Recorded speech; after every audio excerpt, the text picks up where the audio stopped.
Godfather.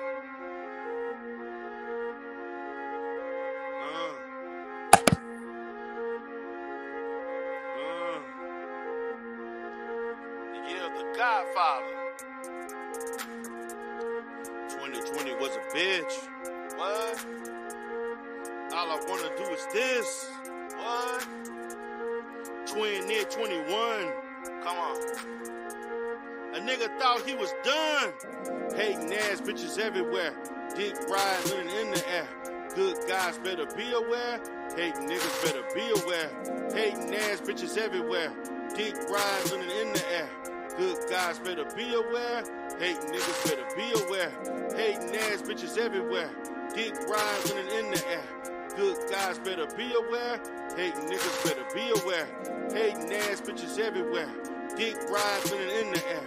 Good guys better be aware. Hating niggas better be aware. Last year was a bitch. Good guys took over this shit. All I wanna do is this. New niggas from everywhere. New niggas didn't sit and stare. D. Durrell was always aware, but my roast was too hard to bear. There ain't no fucking stopping me. Detroit nigga pocket watching me.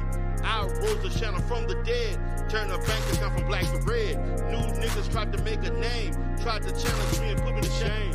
1 month after another. Can't stop the Godfather. Hating ass bitches everywhere. Dick riding in the air. Good guys better be aware.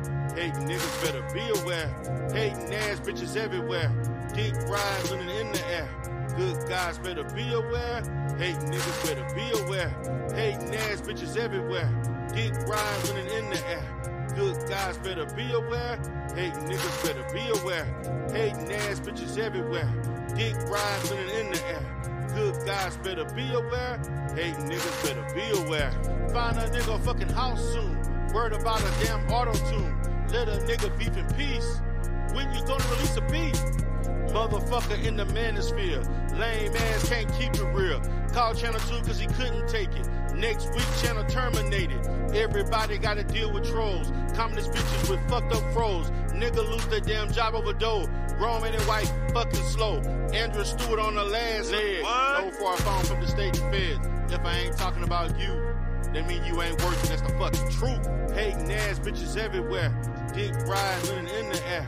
Good guys better be aware. Hating niggas better be aware. Hating ass bitches everywhere. Dick riding in the air. Good guys better be aware. Hating niggas better be aware. Hating ass bitches everywhere. Dick riding in the air. Good guys better be aware.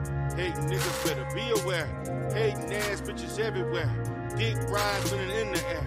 Good guys better be aware. Hating niggas better be aware.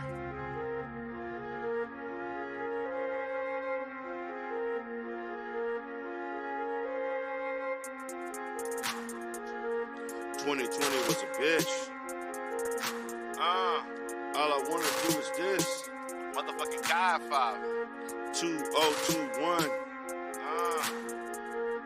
Nigga thought he was done. 2020 was a bitch. All I wanna do is this. Motherfucking Godfather. 2021. What? A nigga thought he was done.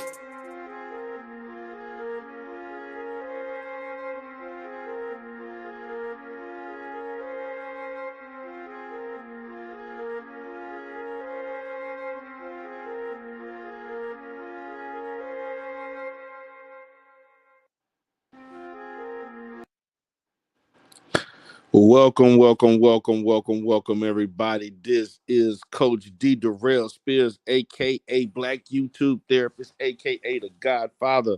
Happy to be here once again to do a live, man. It's been a long-ass time since I have done a live stream, a true live stream. I've been doing uploads back on my coaching shit with the Dayton Coach channel. Did some premieres, uploads on the other channel. Shout out to Mikey. Shout out to the godmother, Miss T. Pre. And look at Miss Queen Sun Kids. I've been watching you from the clouds. Great content earlier today, Miss Queen. Definitely was there watching you, as always. Appreciate all the support that you have given me, Miss Queen. I appreciate you for sharing my videos. You've been very consistent. Definitely appreciate you. Love you like a play cousin. Now, let's get to it. Let's get to it. Yeah, you was going off. You was going off. And I love your journey to exercise and everything. You basically putting it out there. You're an inspiration to a lot of women because you definitely doing it. You definitely doing it. Keep up the good work. I need to get my ass in the gym. Shit, if I had time to, man, if I had the time, because this dollar store is kicking my ass. This dollar store is definitely kicking my ass. Uh, like for real. Um, man, um, been very busy over the last few weeks. Since coming from Vegas, been extra busy between the dollar store, the other businesses. I got to do shit in Dallas. Got other stuff coming up. I got employees trying to get paid. Had to fire some employees, hire new employees. You know, just been business has consumed me a lot. Has consumed me, and I'm ready to take another fucking vacation. I'm planning. I got to go to New York next month. Then I'm planning to take a big trip to Hawaii um in July also.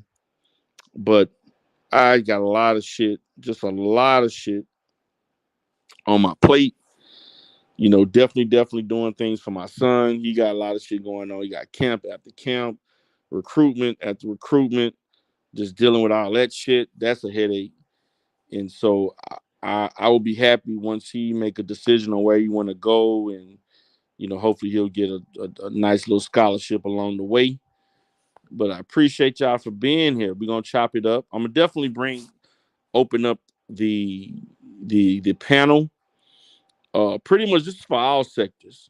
I'm gonna talk a little bit about every sector that I've been watching. I've been watching a little bit of Kwame Brown sector. I've been watching the Manosphere sector, Manosphere adjacent sectors.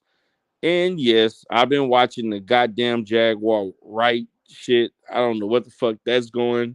Tokyo and all these other people and shit. Like I'm trying to figure out in the Jaguar right sector. Do these motherfuckers got jobs? Like, how is it? Soon as Jaguar right go to bed or she at this place, these motherfuckers know. Do they got surveillance or some shit? I'm trying to figure out how the fuck they follow one person and they know shit before Jaguar White know it. Like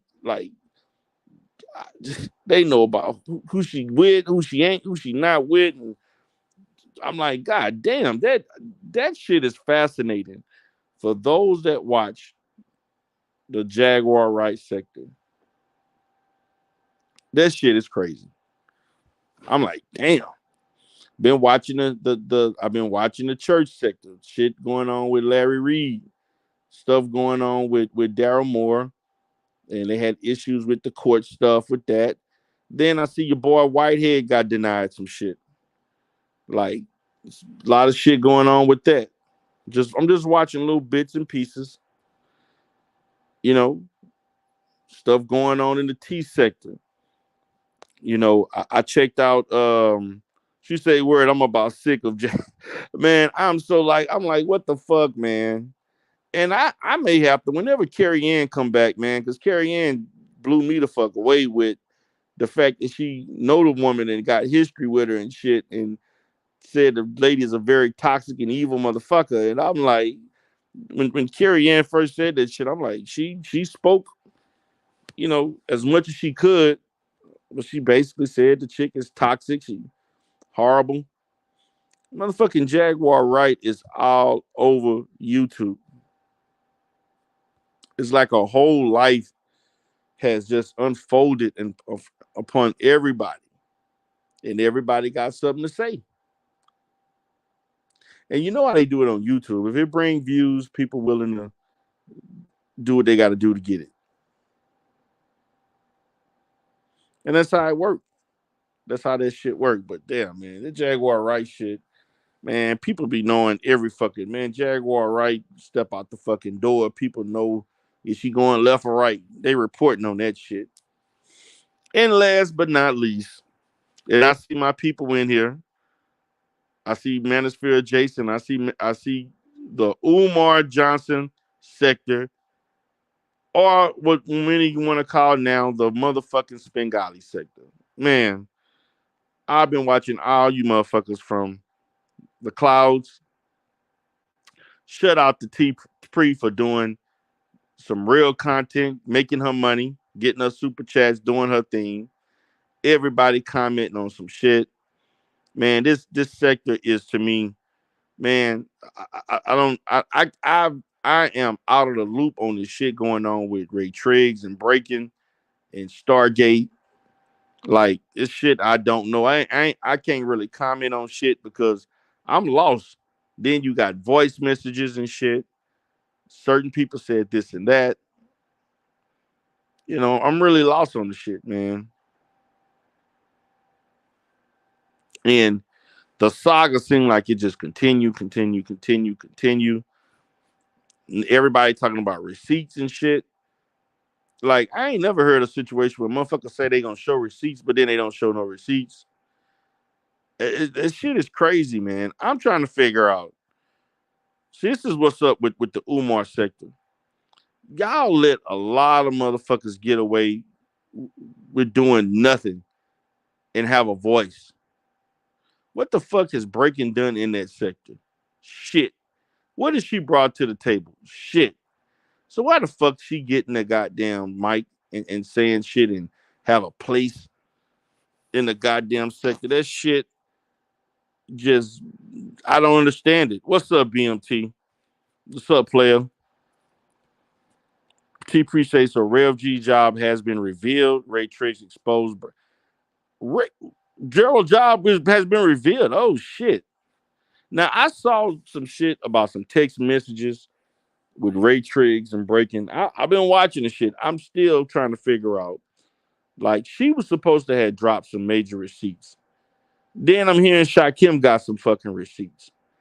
See, how the fuck everybody got all these goddamn receipts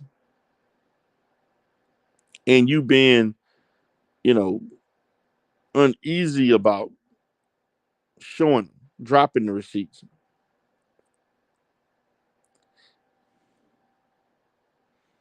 Like if you got the truth, you got the truth. Now, as far as Rev G, I hope that nigga loses his job again. Oh shit! She say drop the link. I'm gonna give you the rundown. Yeah, man. I'm lost. I am lost for the first time in the sector, man. Because I'm trying to like catch up, and I'm in doing certain things and shit, and I'm seeing shit, seeing this, seeing that. I can't comment on shit because I'm not educated enough on the topics to say anything.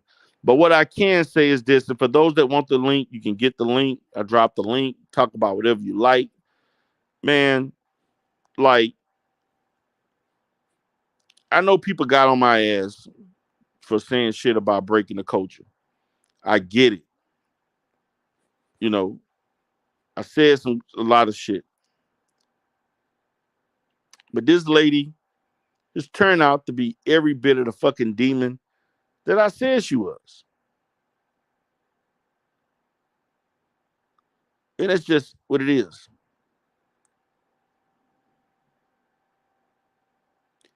And it's just what it is.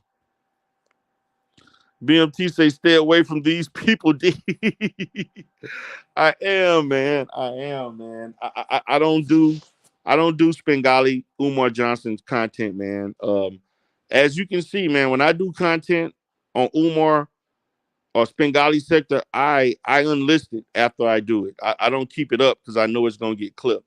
What's up, Godmother? What's up, baby?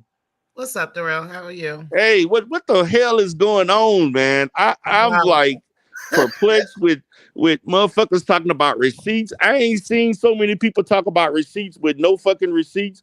I'm trying to figure out what is the problem. Like, I know All right. breaking the So, culture is full of shit, but I'm just like, where are the receipts that we supposed to be getting? okay. So basically, I don't know how much you know, but how it started was, Ray Triggs and Stargate fell out Right. on I saw that. Okay. Right. So when that all happened, um, Stargate decided she was going to go live and start showing text messages and emails and stuff from Ray and her. Right. And in doing that, she kind of threw Breaking the Culture under the bus as well, right? Like in stuff that they were talking about regarding she showed proof of what they were talking about? Yeah, like regarding anti-Afro and all kinds What? of stuff, right? So Breaking the Culture, trying to do damage control, hopped out the window and tried to throw Ray Triggs under the bus and say that he was recording her and he was sending them recordings to me and all this other crazy stuff, right? So nobody knew what she was talking about because I don't, wait a minute. So you telling me Bird Brain didn't review her fucking text messages and she gonna end up exposing her own team? I don't know if she even cared. I'm gonna be honest with you, D. I don't think she even cared about throwing Breaking the Culture under the bus. She was just serious? Because you know how like when Stargate thinks she's right, she just will do anything at any cost to make sure everybody believes she's right. It doesn't matter who gets hurt in the process. So that's literally what she did. And in doing that, she exposed that Breaking the Culture had been talking shit about AAS, right? Right. So, which we knew that was probably the case. You knew that, right? Well, she was talking shit about AAS to me. So exactly. Yeah. So anyway, it exposed that and she couldn't explain that. So then she tried to like take the heat off of herself and just throw Ray under the bus and say that Ray was trying to gather all these people's information. He was trying to record people, do all this crazy shit. And he didn't know what she was talking about, but he knew that she had been trying to do shit like that, right? Yeah, but what about his pull-up team from the beef sector? Oh, they the shit. Like who like I'm trying to figure out like what is who have they been exposed or are they just in the clouds? They in the clouds. We don't know who they are. We don't know them people. And you know what? I give them their props because they definitely be coming down and bringing, the information because they watch and listen to people from the clouds. They're not the only ones. It's not just his team. There's multiple people that have people doing that. Yeah, true. But yeah, but either way, they've been watching stuff and been able to come back and bring this information and bring that information back. So they're cool. But the bottom line is Breaking the Culture basically lied herself into a corner. You know what I'm saying? Again. And she gave Shakim some bullshit of a lie, and he jumped out the window like he did with the Rev G story, like he's done on multiple occasions with multiple situations. And instead of vetting the situation and figuring out whether she's lying or not, he just goes with it, right? Turns out tonight, Ray Triggs was able to debunk every single lie they told on that fucking story on Monday. Oh, wow. He had that. Every story that they told, he debunked. Just right there. Like all the truth. He had basically proof of everything that they said. Proof of everything. So that whole story that she tried to tell, there's holes all poked in the story. And then after that, Drama went live, right, for the Front Porch Friday. And child. Well, he went live today. I didn't catch that. He went live and he had a receipt from the Recon team as well. And it was of Rev G. Rev G had went live and he was talking shit about Drama. He was talking about his micro penis and all this other stuff. A grown ass man worrying about somebody's penis? A grown ass reverend worried about somebody's penis, right?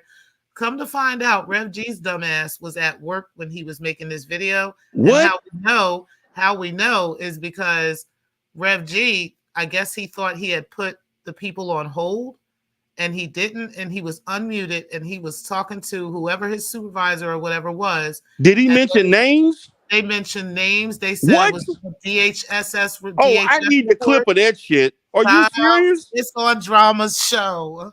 Okay. And I'm reporting his ass too. Darrell. it is amazing how the universe came back like this on these people. Like all this week, Breaking the Culture and AAS and them have been breaking their neck to say that it's within their right to dox people that they think are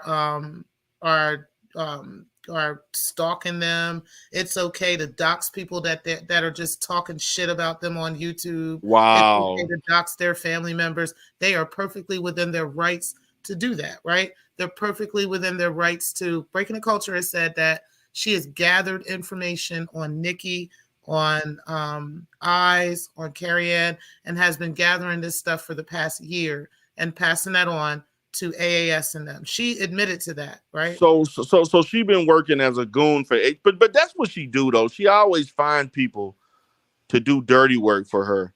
Yep. She's been working as AAS's goon, and Ray Triggs, he revealed that she gets paid to do it. And we already knew that anyway. Yeah, I already knew that. I mean, she was paying her, and Knockout Media was getting paid. They were getting paid $300-400 a month. 500, at a time. Yeah. They claim I put you on my payroll, and they the one. There's a lot of projection, man. There's a whole lot of projection from that girl. But anyway, also it came out that so Rev G's job got revealed, and he revealed himself. Like, he didn't get off that live quick enough. And yeah, he was live at work talking shit. And now that could be reported. Like, that's his fault because he thinks people should be calling people's jobs over stuff that happens. Oh yes, we definitely need to let him know the unethical shit that he doing online. Since you want to report to say what I was doing and who I was talking to at something that I own, apparently it's Kansas City, Missouri's Department of Health and Senior Services, or Health and Social Services. I don't know if it's that's where you work. Yeah. Yep. Wow. Unfortunate, Rev G. But he did that to himself. And like I said, it's amazing how the universe comes back like that, because they've been spending the past week, past couple of weeks, just trying to tell everybody they are perfectly within their rights to contact people's jobs over YouTube stuff. Wow. Perfectly within their rights. And now it don't make no goddamn sense, man. It don't make no goddamn sense.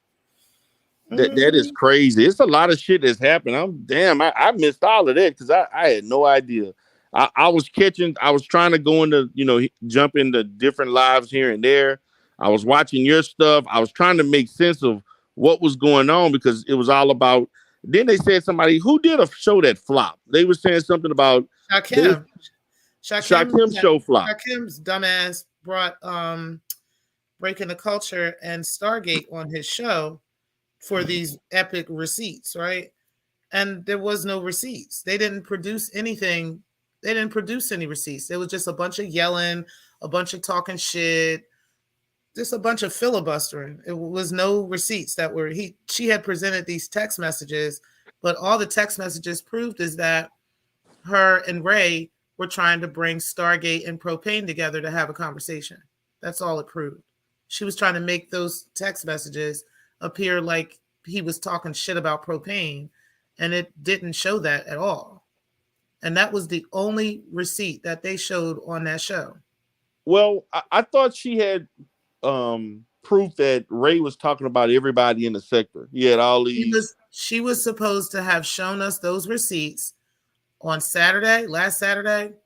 Then Sunday, she kept postponing the show. And then Shakim went live, and she got on the panel with him, and she was supposed to have the show the next day. She postponed it. Now she's supposed to have it tomorrow night, but God knows if she's even going to do it now, because Ray just literally revealed that she was lying about all of it. Like, she had lied and said that, well, he had stopped trusting her, right? So he started sharing specific information with her to see if she would carry those bones, and she did. And but he was already aware, like the people that he was talking the shit about were already aware of it. So Me and Mines, for instance, they had already set that up in behind the scenes, and then he went and talked this shit to Breaking the Culture, and she couldn't wait to hop out the window and spread that information. Wow. She sent it to Smoke. She sent it to Binary. She sent it to Shakim. And Smoke didn't want to jump out the window with that shit. And then Binary, Binary. And then Shakim, his dumbass, is the only one that wanted to jump out the window like this is so factual. Like right. Breaking the Culture hasn't actually set him up in the past. So I don't understand. This is crazy. This shit is crazy, man. It's crazy, ain't it? That shit is really crazy. And then wow, you didn't feel this is a lot of shit. I don't even like it was a lot, man, because I'm trying to figure out how it was like a domino effect. Like if you miss one day, you missed a whole bunch of shit, and I missed several days of being out the loop. It's kind of good though when you don't know what's going on, you know what I mean? And you can get filled in on stuff, especially if you've been through a bunch of shit with them. But I was like, because that was a lot. That was all I know. I kept hearing it was like you go to one live, you're hearing people saying one thing, then you hear another live where everybody commenting on other shit, and they supposed to show all these receipts that never happened. That's what I was waiting on. I was waiting on all the receipts to be. Because she don't have no receipts. Breaking the Culture don't be having no receipts. She always say she got receipts. We still waiting on the let me see your transcript receipts. We still waiting on the Daryl Moore receipts, right? Shit. Wow. What's up, Miss Kiss? Oh yeah, and that was revealed too. Ray ended up telling the Sector that yes, she motherfucking lied about that website on me, which I already told you. Ain't no website. Oh, she admitted to that? No, he told the Sector that she had admitted that to him, that there was that she lied and she had made that up. Yeah, she was trying to get Ray in on setting up the whole thing, and he was like, "Nah, this is stupid." He tried to tell her like, "No, don't do that." Now, my position now, Ray Triggs doing a lot of shit offline. Well, I don't think he's doing as much as people think. That's just what Breaking the Culture was trying to make it appear. Oh, okay. So that's just it's more AAS, okay. They're trying to take the heat off AAS and put it on Ray. And it's not Ray, it's AAS. Wow. Yeah, she was trying to make it like Ray is out here doing all the stuff AAS does, the information gathering, all that stuff. She was trying to make it like Ray Triggs is doing that, but in actuality, it's Breaking the Culture, and they proved it through her own evidence, her own words. Her own words is what took her down. Wow, That is crazy. That shit is crazy. Like he even told me that remember that photo that she had sent you of me, right? And said that it was from the photo shoot. Right. Yeah, I remember that. He told me that she admitted to him that she did have her friend Photoshop that picture. I was like, I already know. I know what the fuck I look like. Oh yeah, you sitting in the lobby and stuff like that. I remember that shit. And she made the picture real fat and the face real black and stuff. Yeah. Right. But that's what AAS does, though. That's what they do. That's the kind of stuff they do. Yeah. Like I've been saying this stuff for years, man, and it keeps like I'm tired of repeating the same stuff, man. This lady been doing the same shit for over 5-6 years, and these fools still believe what this woman says. They are, I don't know, they cut and paste stuff, they edit stuff, they put different colors on it. And people just continue to believe any and everything this woman say. I don't understand it. I don't understand either. I don't get it. Like, and she has not done anything to point out any real fraud, or nor has anybody been indicted or charged with any of the shit that she claimed that they did. None. Right. So, I'm just like, I can't fight the fight no more. I'm like, I'm done, man. Like, I'm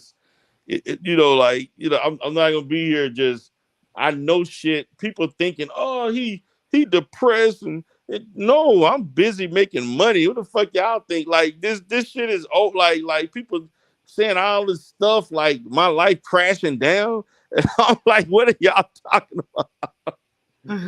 Like y'all, man, y'all need to like go outside and get some fresh air and breathe, you know. But it's like I don't get it. This lady has repetitively doctored documents, making shit say what it didn't say, putting stuff out there, man. And it's just people just eager to just listen and believe shit.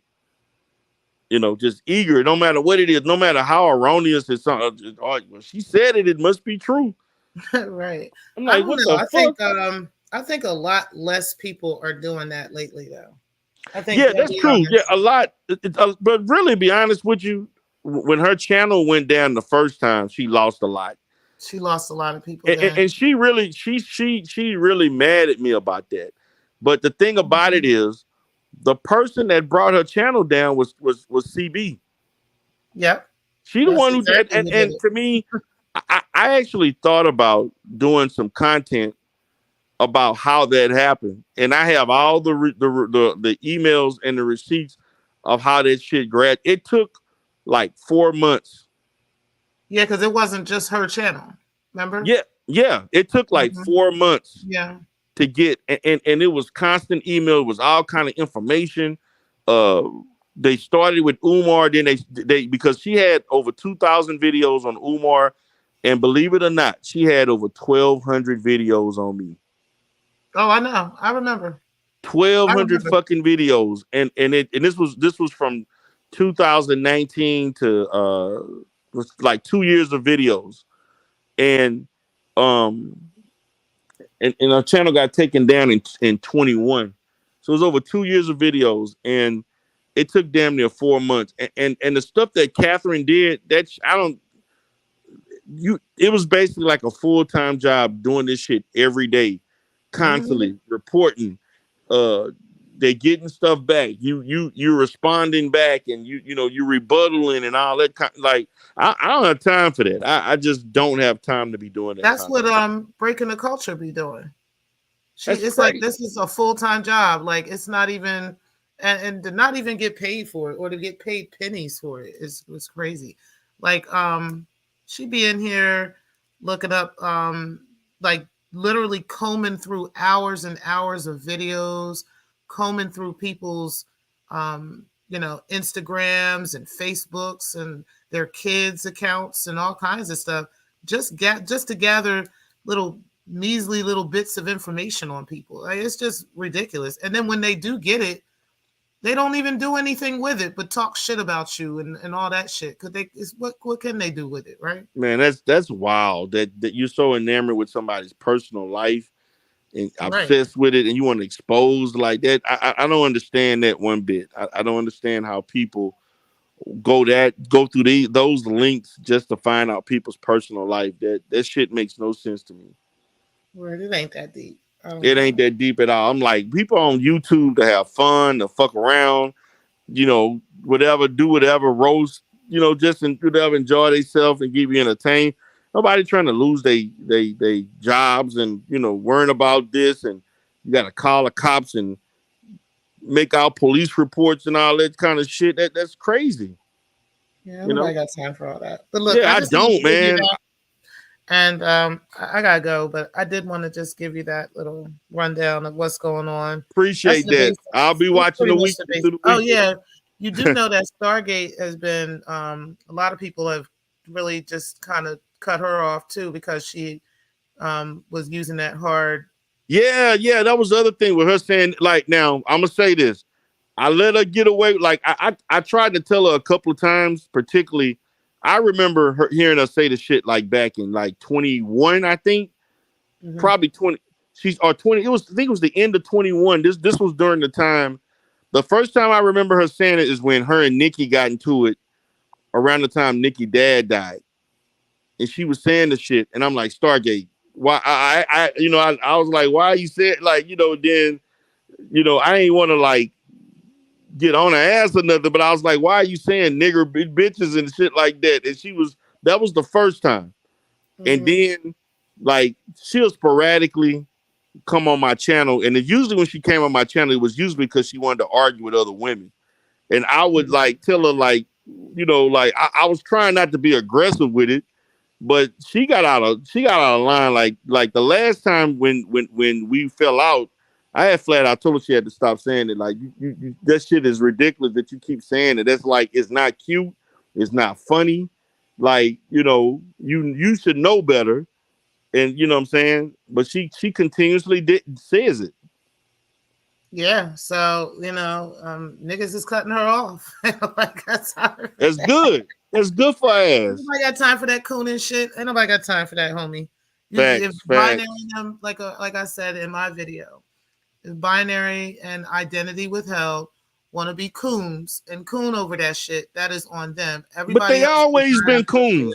Binary has always welcomed that kind of shit. And identity withheld, like he'll go, like you'll see him on like the pro-black sector, with like they'll go over there by Q Butter, and they'll always have he would always have some anti-black shit to say about. Like I've never heard this man, really? Huh? Really? Yeah, he'll never. Every time he talk about the black community, he say some negative ass shit. Oh wow! Every time. I didn't know that. Yes, he does that shit over there with Q Butter. And stuff like that. He'll go up there saying, well, he said some old cooning shit about there's no such thing as racism and black people need to, like, if we just start producing stuff that people need, they'll respect us and shit like that. I said, well, fuck, we invented 90% of the shit people use now. Exactly. I said, what the fuck that mean? Like he was saying dumb shit like that. Oh well, that doesn't surprise me then that he feels like calling me a nigger is okay. Yeah, okay. like he was saying. Yeah, he was saying. And see, my thing is that I don't know what his issue with me is. Like the dude making rap songs about me right now that nobody care about, but I don't know. He waiting on me to respond. If it was somebody else he was talking about, I would have liked it. But I do like this song. But he was talking about The Godfather, so I couldn't say nothing. But I did. If it wasn't him, if it wasn't you, he was talking about. The song is actually pretty good. It's not the music or whatever. It's just I don't know. It's just the song itself. I'm a music. But he written like 5 songs about me that nobody really talk about. I'm like. Oh, I didn't know. You beefing by yourself because I'm not responding to that shit you doing and that stuff. You and Binary did a thing about me and my wife and shit, and I'm like, man, nobody even giving y'all the attention on this shit. Like, okay, that's crazy. I'm laughing at this man. Like, you want my attention that bad? Like, you really want my attention that bad? He really does, D. Like I'm like, man, give it up, man. Like I'm like, dude, like I never like he mentioned my name. Like I was like watching the live that Binary did about now the shit he did about the hard ER and shit. I'm like, really, Binary? Like that was so corny. Like what is that? I did my own video on it. I'm like, I don't know what he was trying to accomplish with that, but okay. Binary though. Like that was the same as like I told him on my video. This conversation just reminded me, the gaslighting of it reminded me of that conversation he tried to have with us about the Japanese, quote unquote, Japanese women. Yeah, telling us about black women in the black community. 200 black women in the black community. Yeah. Like, nigga, if you don't get out my face with that shit, with your 75% self. Facts. Like I said, when you learn to love that 75%, then I might want to hear something you have to say. There we go, right? Facts. So my nigga, but nah, nigga, I ain't doing that cooning with you. Exactly. Too much of that going on. Nope. All right, D, listen, I gotta go, but I will talk. All righty. Appreciate you for giving me the lowdown. All right. Peace. What's up, Miss Queen? Miss Queen. I hope she ain't fall asleep. What's going on, Miss Angela Smith? I see Chat Lives Matter up in here. Okay, Lowcast. What's up, Lowcast? I've been seeing you over there playing around with Reg. What's been going on? You and Reg made up. So, Miss Queen, are you there? Damn, she quiet. She probably went to sleep. All right, well, let me get back, man. So just got my little rundown of the Spengali sector.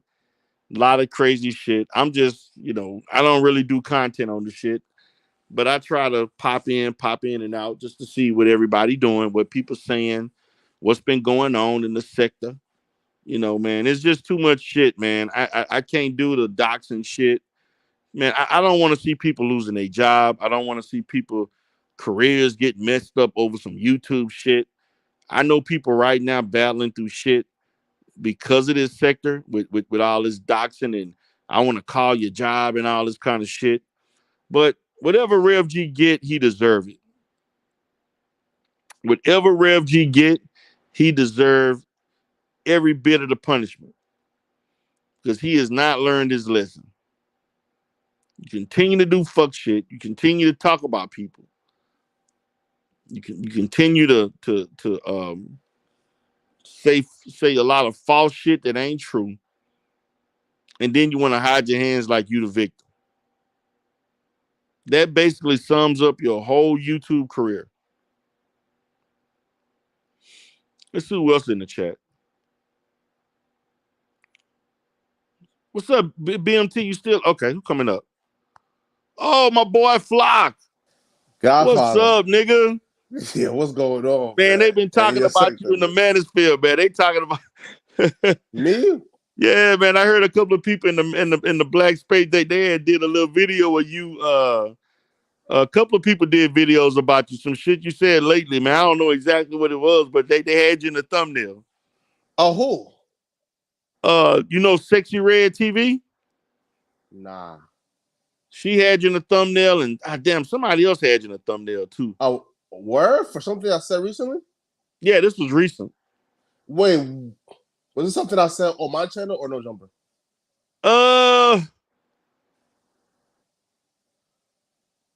It looked like it probably was No Jumper. Wait, you said Sexy Red? Wait, spell it for me, please. Sexy Red TV. What's crazy, man? Like, yo, I get so many videos made about me, bro. Like a day that I can't even tell you. So I mean, So wait, so all right. Oh, but listen though. So we got a video dropping soon. Now they're gonna be really mad about that video. You feel me? Because we made a video. What's up? Listen, because I made a video about the white man that killed the black manosphere. You feel me? And that's dropping soon and on No Jumper. So the white man that killed the black manosphere. Yeah, destroyed it. I'm not gonna say the actual name because it's gonna be okay. Wait. She said it's Sexy Red. Yeah. SEXY. All right, let me check it out, bro. She put me in the thumbnail of her live. Yeah, it was like a post. I think she put like a community post, but it may have been a video too. But I know it was like a post. Gotcha. Yeah, yeah. Listen, I've never heard of this person, man. But hey, you feel me? God bless him, right? Yeah, she cool. She good people. You feel me? Yo, bro, bruh, like what's been going on, man? With Man, I just been doing my thing, man. I don't fuck with the Spengali sector like that no more, man. I'm like parting ways per se. Oh, really? Yeah, I don't fuck with them like that, man. I don't do any content in that sector, man. Like if I talk about them, I think I did 2 videos in the last month and a half, and I basically unlisted them after I created the video. I unlisted it. Yeah. Nah, yo, it was like crazy too, right? Like, right here, like, cause I stopped, cause like I stopped by, and poke my head, in right, and here and there, right. But I just be like so confused that watching it is not enjoyable no more, right? Like, cause like I lost like track of like what's going on, right? Like, Right. right. So like I think like this morning, I like clicked on T Priest live, and then I think I called Binary shit like a few days ago, and I'm hearing about Ray Triggs, Propane, Stargate, bro. I'm so confused. Like, I don't even know like why they're beefing, what happened, but God bless that place, man. Wait, is it true though that like Rev, like they said they found Rev's job now? Yeah, they found his job for real, for real. Hey, man. Listen, man. Why can't there be peace, man, Godfather? I don't know, man. They don't want peace. Huh? They don't want peace. Yeah. No. Bring it down for me, though. Like, what's going on? Like, what's Man, the... I'm the worst person, man, because I don't even know what big man. I just got a feel.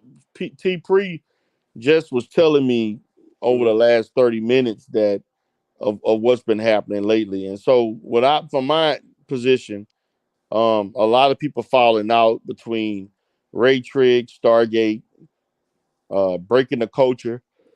It's Huh? shot kill. Why is... Wait. Like, that's super random. Like, why would Triggs, BTCOS, and Stargate be beefing?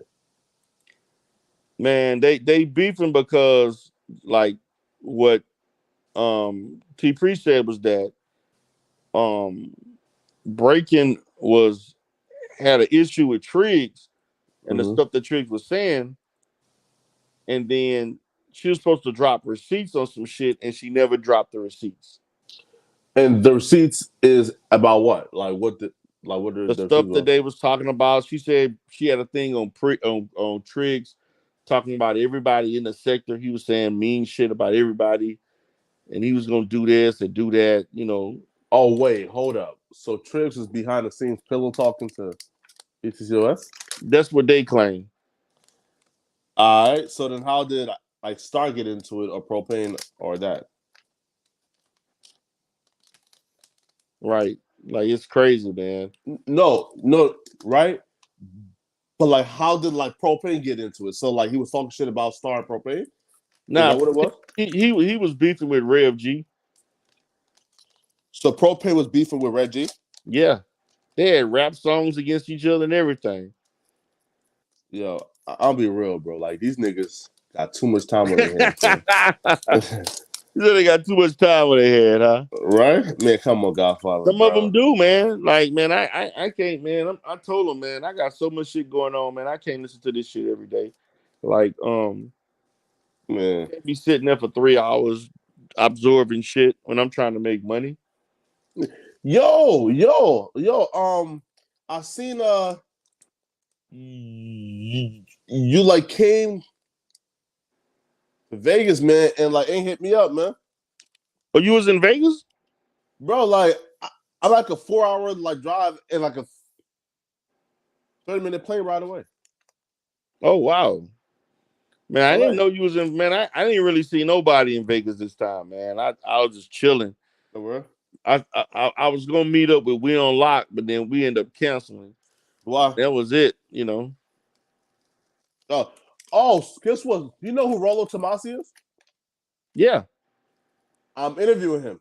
Oh, that's the architect of the Manosphere. Oh, a word. The Black Manosphere. No, the Manosphere, period. The white Manosphere. Like he's the forefather of that. Oh, wait. So wait. So the Black Manosphere just copycatted the white folks, and it was their shit? Yeah, something like that, you could say. And listen, man, you see?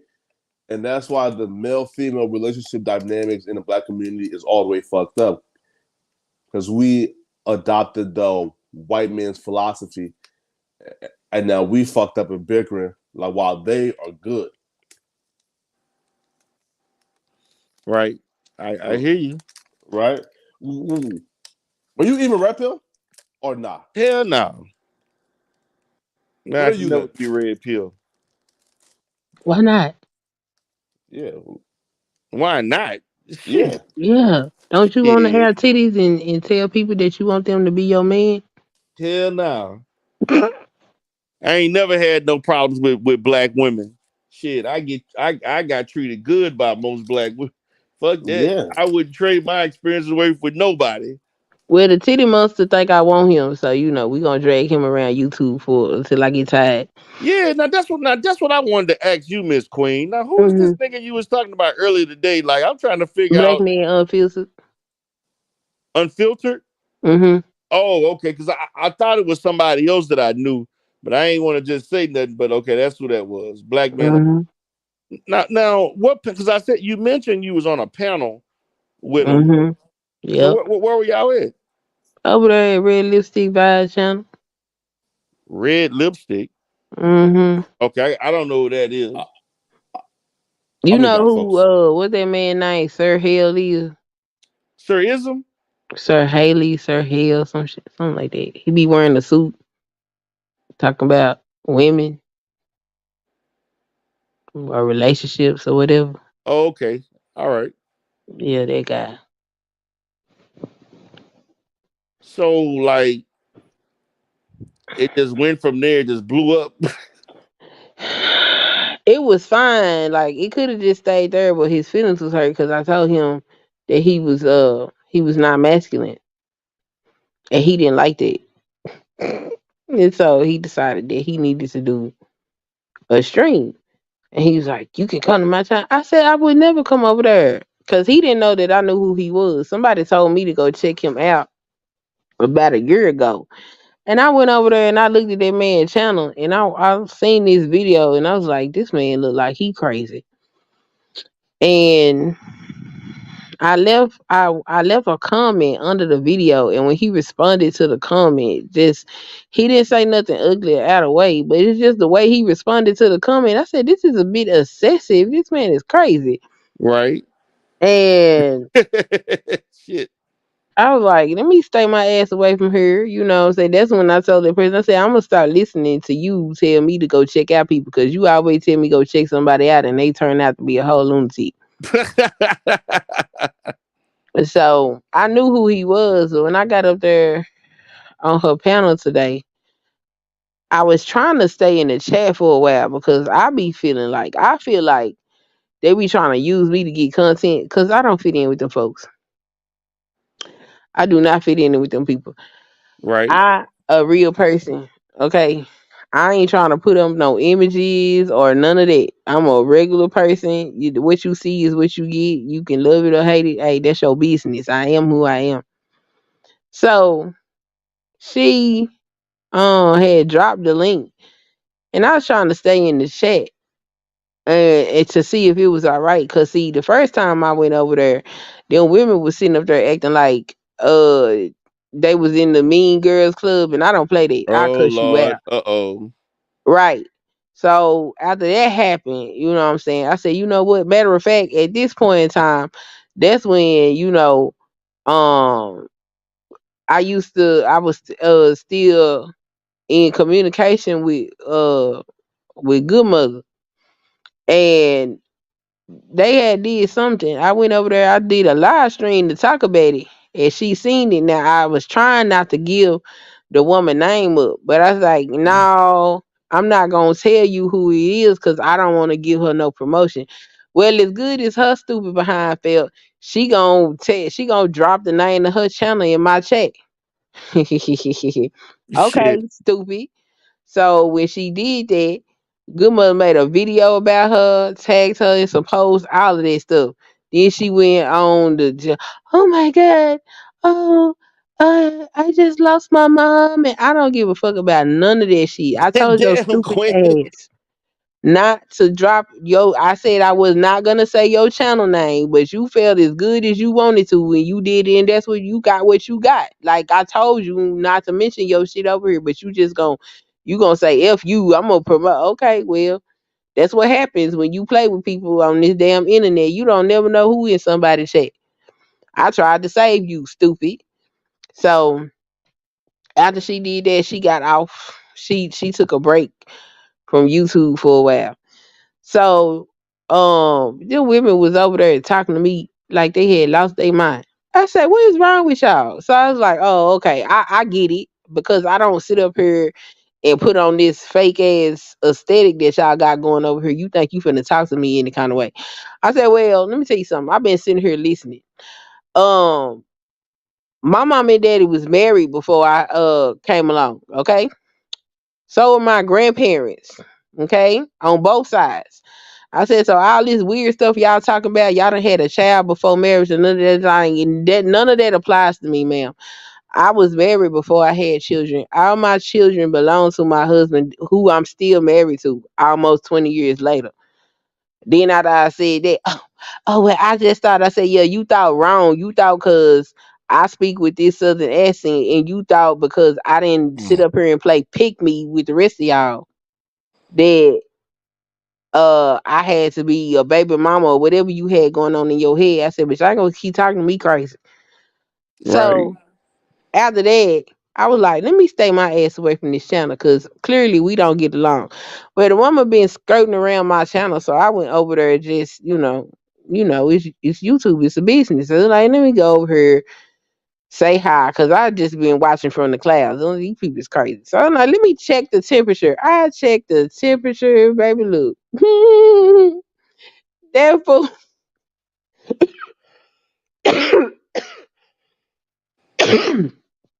that fool said, come up here. She dropped the link. Mm-hmm. Black Man Unfiltered got his ass up there on that panel before I did. I don't know. I was like, whatever. I already know I'm not gonna talk to this dude. He made it a point to say something to me. When I responded to him, he ain't like, oh, that's what he got mad for. Because I was in the middle of my opening statement and he decided he was just gonna interrupt me. And I'm like, yo, I'm sick of these dudes interrupting me while I'm talking, and I'm not finna play this shit. I ain't been over here in months. I'm not finna deal with this. So I said, you know what? I'm gonna act like everybody else act. So I kept talking while he was talking, trying to interrupt me. I kept talking and saying what I was saying, and he didn't like that. And so he was like, you trying to talk over me? I said, look, you not gonna overtalk me. I said, I don't care about none of that stuff y'all going on. You not gonna overtalk me. I said, y'all real good over talking women. I said, but just cause I'm a woman don't mean when you decide you gonna interrupt me, it's okay. That's not Right. happening. You know what I'm Right. saying? I said, so you can wait till I get through finish. When you can wait till I get through saying what I'm saying, and when I'm finished, you can have the floor. I said, or I'm gonna talk over you every time, cause y'all gonna stop disrespecting me. So Red Lipstick had said, well, no, don't interrupt nobody. So when she said that, he didn't like that. So he quit the panel. He left. So we having a conversation. He didn't like something I said on that panel, so he brought his fat ass back up there on that panel, specifically to say something to address me. He said something to me. I said, look, don't talk to me. Do not talk to me. You and I ain't gonna get along for the integrity of this show. Do not talk to me. Leave me alone. So he Mm-hmm. kept on, kept on, kept on. He decided that he wanted to talk to me anyway. So I told him, I said, look, let me tell you something. You ignorant. I said, so let me tell you what's gonna happen. You're gonna stop talking to me, or I'm gonna match energy with you, and I'm gonna make you look stupid. I'm gonna embarrass you. I said, but me embarrassing you is also gonna make me look like a fool. So we gonna look like two fools up here on this panel, cause I'm going there with you. Well, I guess he wanted to play with it, so he kept on. I said, oh, so this really what you want to do? Well, then let's do it. So I sit up there and I screamed and I hollered and I talked over him for the whole time, to the point she took everybody off the panel, put everybody down, didn't let nobody back up. He talking about, I'm gonna make a stream. I'm gonna make a stream. I said, I'm not coming over there. And so Mm. I didn't think he really made this stream, because I had told him, I said, you got something to say to me, you can come my channel. I'm not coming over there. Well, while I was over there on my channel talking about shit, this man done made a whole stream, and in this stream, he done talking about, I want him to be my side nigga. Excuse me, you got more titties than I do. That's a lie. Don't tell YouTube these lies, sir. sir. By you saying all this nonsense, you need to go to the gym with your fat ass. Talking about, look, I'm not finna roast your ass. Cause no, you didn't. No, you did not. She mad cause I don't want her. I don't want to be with her. Who told you anything of the sort? Where did you get this from? Sir, no, sir. This is not the case. These are lies. Ooh, D-Rail. Ooh, he is asleep. D-Rail. Ooh, I don't even know how to wake him up. D-Rail.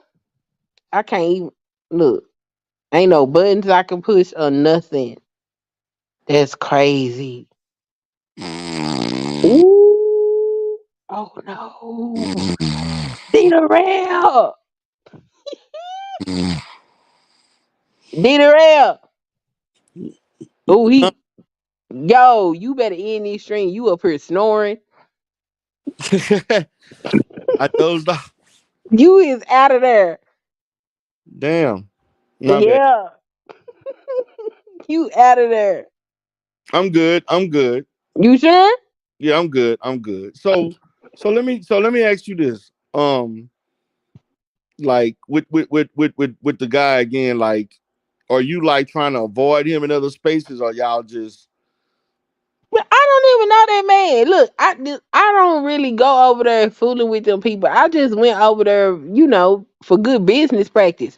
And what she did was she was trying to, like she say she not into all of that, but like this what happened. I typed in the comment. I was like, that man went on a like 3 to 5 minute rant about stank pussy. Okay.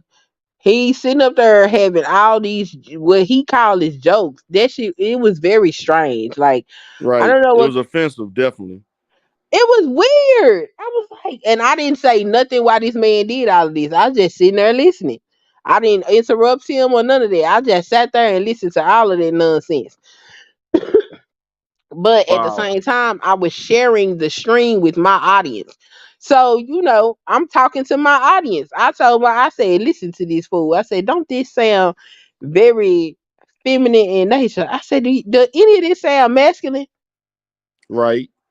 And my audience was like, no. Now, this is a comment that I put in my own chat. She could see it because my chat is connected to hers because it's her stream. But she could have easily not highlighted that comment. She highlighted the comment because she know his ignorant ass was gonna say something. She wanted their views over there on her channel. I ain't fucking stupid. You know what I'm saying? I create Right. content too. Right. Some people don't acknowledge they chat when they do they stream. Some people highlight certain things, and some people call out all their comments. She don't highlight every comment. She highlights certain comments. She skip over stuff that she think gonna cause drama. Except for when it come to me, she wanna highlight stuff and do all that little funny stuff. That's why I'm trying to stay in the chat at first and see if it was safe. Like, no, hell no. Oh, you did this on purpose, and all right, you can do whatever you want to do on purpose. I'm gonna embarrass this man. So he got, Damn, oh that's crazy. yeah, he go over there on his channel. Um, well, I had promised. This nigga said he promised himself a year ago he wasn't gonna argue with no woman. Yeah, right. You know how many times I've heard people say that shit? It was too easy for you to decide that you was gonna pick a fight with me when I wasn't even bothering you. I was minding my own business. Right. That's all you do is argue with. I've been married 14 years, but see, then this man kept talking. Oh, let me tell you, when he did his own stream, he called himself trying to talk about my husband, which I found to be very odd. Man, you don't even know me, so now you gonna talk about my husband? How you gonna talk about? I don't know you. That man started talking about how he put on his wife stockings and panties and shit. Oh, that's some cross dressing shit. Oh, Ah! hell Yeah, he trying to blame it on my husband. I said, see, all of this shit is projection. So this is what you doing. When your wife ain't around, you putting on her drawers and her stockings, and you want to walk around the kitchen in an apron because you don't know me. You don't know nothing about me at all. And then he said my husband don't have no control over me because if my husband had control over me, I wouldn't be on a panel talking to men that way. Oh wow. I said, what? First of all, I'm not no fucking animal. Don't nobody have to control me. What did you say? They drew all of that. Never met you before, but they know all about your marriage. That man don't know nothing about me. I said, oh my God, this is so crazy. And I said, you supposed to be a married man with 6 kids. And then he kept telling these stories about these married men. They got these children that turned out not to be theirs. I said, so you think that some of your kids ain't yours? Obviously. I said, all this stuff you sitting up here saying ain't nothing but projection because you don't know nothing about me. So you done sat up here and told everybody. You already sound a little fruity because I ain't never heard no man. The story he was talking about with these women's vagina supposed to be stinking. In some office building, some women was having a conversation about a smell that was going on in the ladies' bathroom. And he happened to be walking by while they was having this conversation about what was going on. And this man had a whole like 5-minute rant about it. I was like, that is just so weird. That's so weird. That is weird. Like everything these women, like you know so much about women. What do you know about being a man? I told my mama, my auntie, my sisters, my cousin, my female this, my well, what did you tell your sons? What did you tell your uncles, your male cousins? You ain't know nothing about man. You know everything. You know how to be a woman though. But you mad at me because I said that there's nothing masculine about you. Wow. I didn't cuss that man out or nothing. I just told him that he wasn't masculine. Cause all that stuff he was doing over there on that panel was crazy. Then he gonna turn around. All of this because she mad cause I don't want her. Sir. Yeah. Sir, you would have to go bra shopping with me. I don't want nothing to do with you. If you don't sit your ass up. You own one. You was on one early today though. I caught the tail end because I was in between clients and shit, and then I saw that and stuff. But He I can't want to say disrespect shout me out like to that. you, man. You losing some weight. I'm working on it. Shit, I'm you working doing on more it. than working on it. You doing it. You doing the damn thing. I'm like, man, you didn't trim down. You didn't trim down a lot. You've lost some weight. Like you putting in that work. I'm trying to get it off. You know what I'm saying? I was supposed to be stripper ready when I turned 40. Yeah. Stripper ready. Oh Oh shit. yeah, we're going down the pub. We're gonna audition at the strip where we was. Oh I Lord. missed my deadline. I was supposed to be ready at 40, and when 40 come, I ain't gonna be there. But that's okay. That's okay. We gonna be there before we turn 41 though. Yeah, the way things going these days, the strip club is passe now. Shit, everybody trying to get OnlyFans and all this other shit. That's the new strip club. Shit. No, I ain't gonna do all of that. You know, I'm just gonna audition one good time. You know, say woohoo 40 because you know 40 like the new 20 and shit. That's what they say. You know. And people, that's the money, man. People they doing videos and they dancing, they doing this. Man, let me tell you something.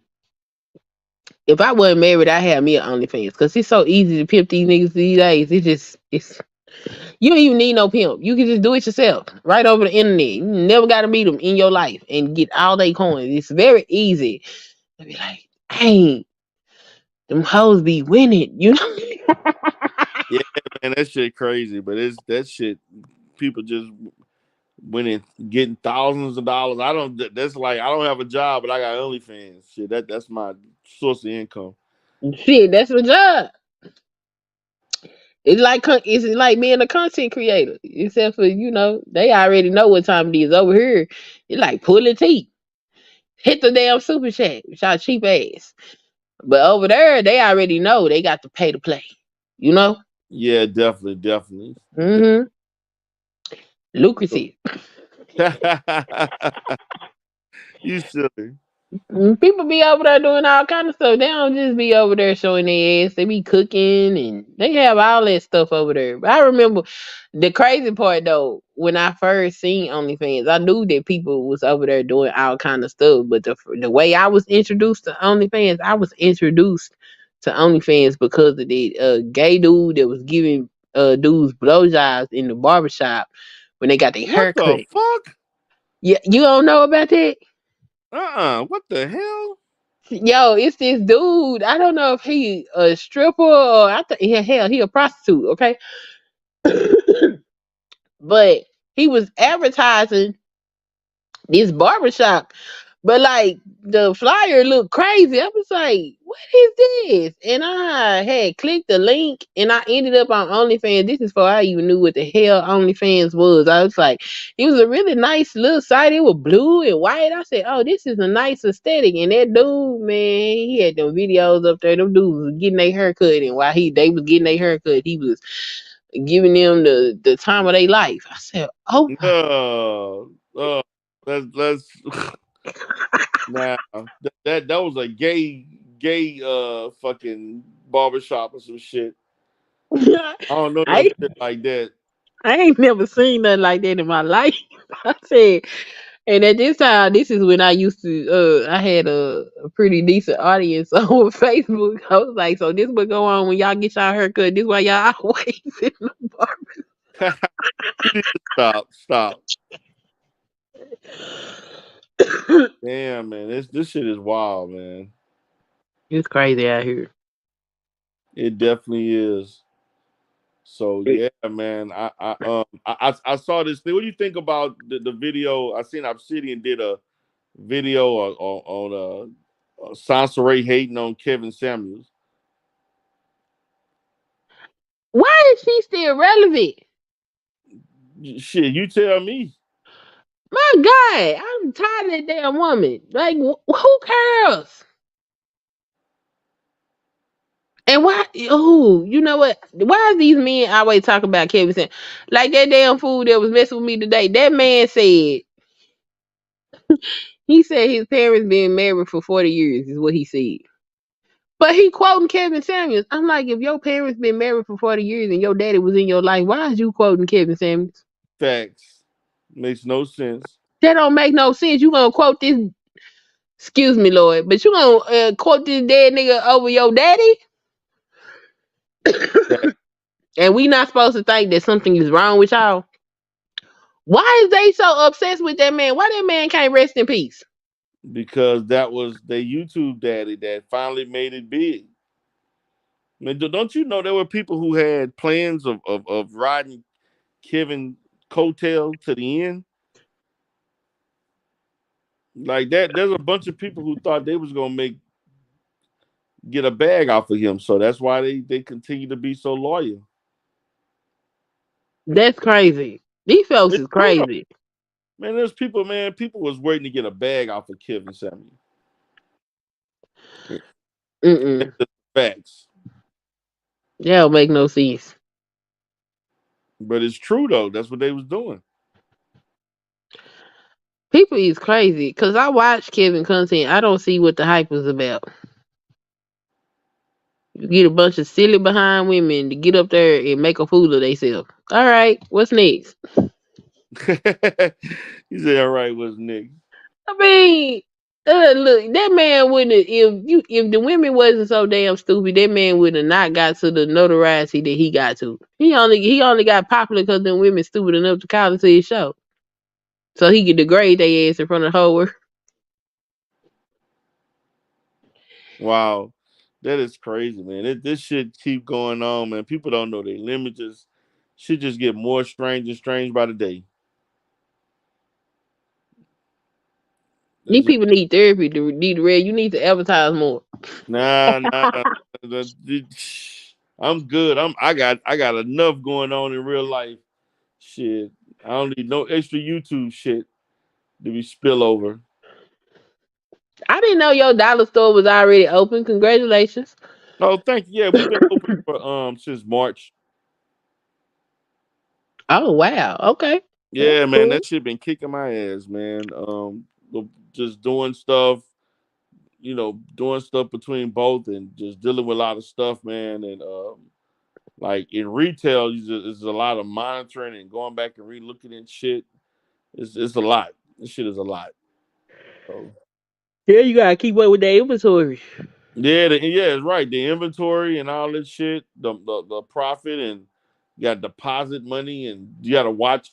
We got homeless people coming in the store acting a fucking fool. We had to bar a homeless person from coming in and stuff. It's a lot of shit, man. So Yeah. yeah, man. Yeah. I mean, I try to listen to the sector while I'm working and shit. Make the time pass by. Just you know, Yeah. like I worked the whole shift. I don't usually do that, but I did it yesterday just to Oh wow. see what's been going on and kind of customers.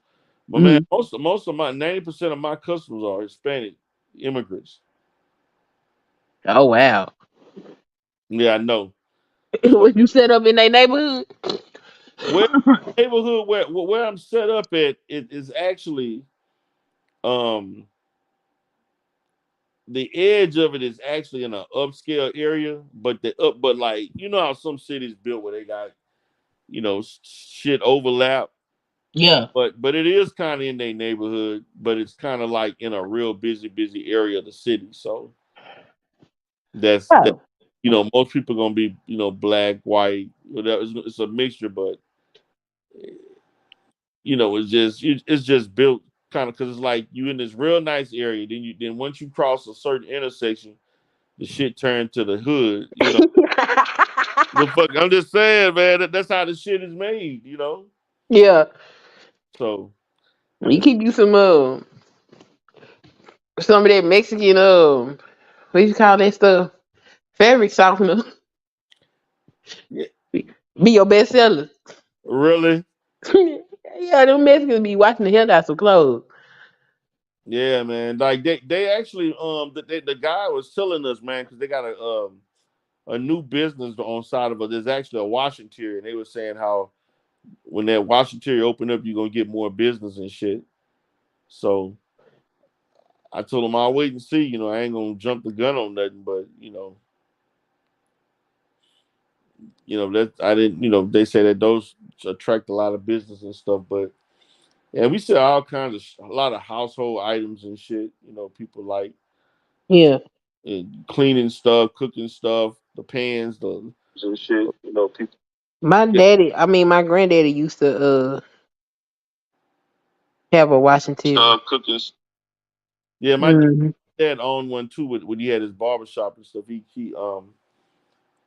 he had a Washington. But this shit big, man. The way that they actually uh they let them split. They let them open up uh two two commercial buildings.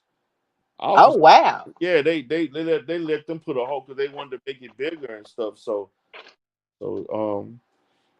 yeah, so I'm looking at that shit, but man, it's just a lot of paperwork, just keeping up with inventory, people coming in with craziness and shit. Just gotta monitor all that shit. Yeah. That's a lot of inventory though for a dollar Yeah, store. yeah, but Hell if no. I had to do it all over again, I would have rather had been in a place that was Leverage. black, All right.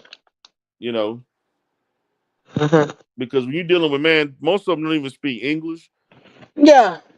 They basically immigrants, like a lot of them, like only been here like less than 5 years and stuff. But they be coming in there buying shit though. It's a different demographic, You gotta hire you a Mexican. huh?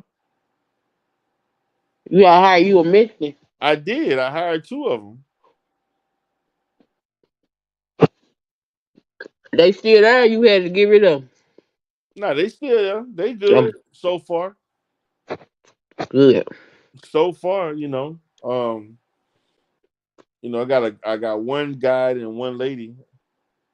You know, um, I got to, so far they ain't even give me no trouble or nothing. So everything been good. But it's good. Yeah, yeah. So I just be doing that. That shit got me busy as fuck. The inventory and all that shit you got to keep up with and organize that. So I'm just trying to like organize, doing that and doing other stuff, man, because that shit is like time consuming. Like I try to do all my content on the weekend Hmm. because during the week, man, when I'm doing that shit, it's just a lot. A lot. You got to balance between the both is a lot. Yeah. So yeah, man. So I see you doing definitely doing your thing. I like to see that, man. Like, I like to see people doing their thing, and now, I haven't seen you do nothing. I haven't seen you doing the exercise with your daughter lately. Have y'all done something recent? I'm gonna pick up with her over the summer. She got tired of getting up early in the morning. I don't blame Oh, her. I'm not a morning person either. oh, okay. So she ain't getting up at no 8 o'clock, on a weekday during the summer. Well, no, she won't have to because she'll be at home with me all day, so we can do it whenever. Instead of because she was having to get up at 5 o'clock in the morning, so we could do that. And she did need to lose a couple of pounds. She lost a couple of pounds and she was done. All right, well that's good. But see, you being Hmm. a model though, you see mom doing shit, she feel like I can do it too. And that's the thing, man. Like we need to have more situations like that with kids saying things that they want to mimic instead of all the negative shit. They can mimic the positive stuff. Yeah, cause I got that machine, that mirror on my wall. She has an app downloaded on her phone, and I would tell her after she did her homework, she need to go in there and exercise, and she would never do it. But if I did it with her, she would do it. So, um, we did it for about a month, and she had got her weight down. Right? She was like, "I don't want to get up no more," and I was like, "That's fine. We can continue this summer as long as you got the weight down." Cause she always been on the heavier end of the spectrum since she was born. So I be having to watch her because I'm like, baby, look, what you don't want to be is fat. That's not a place to be in this world. You don't want that. Yeah, man, put you at risk of so much other shit. So I be showing her my gut. I pull it out my pants and shake it. Be like, you want one of these? Silly. She looks so terrified. Like, no. Like, hey, I'm just letting you know. It gets real in the Ville. You better. That girl, she love to eat. I'm like, yeah. Right, right. I scared her so bad, baby. She went in there and ate a bowl of vegetables. That girl ain't never ever liked to eat vegetables. She used to cry if I put vegetables on her plate. She went there and ate a bowl of vegetables. You crazy. Hey, whatever works, right?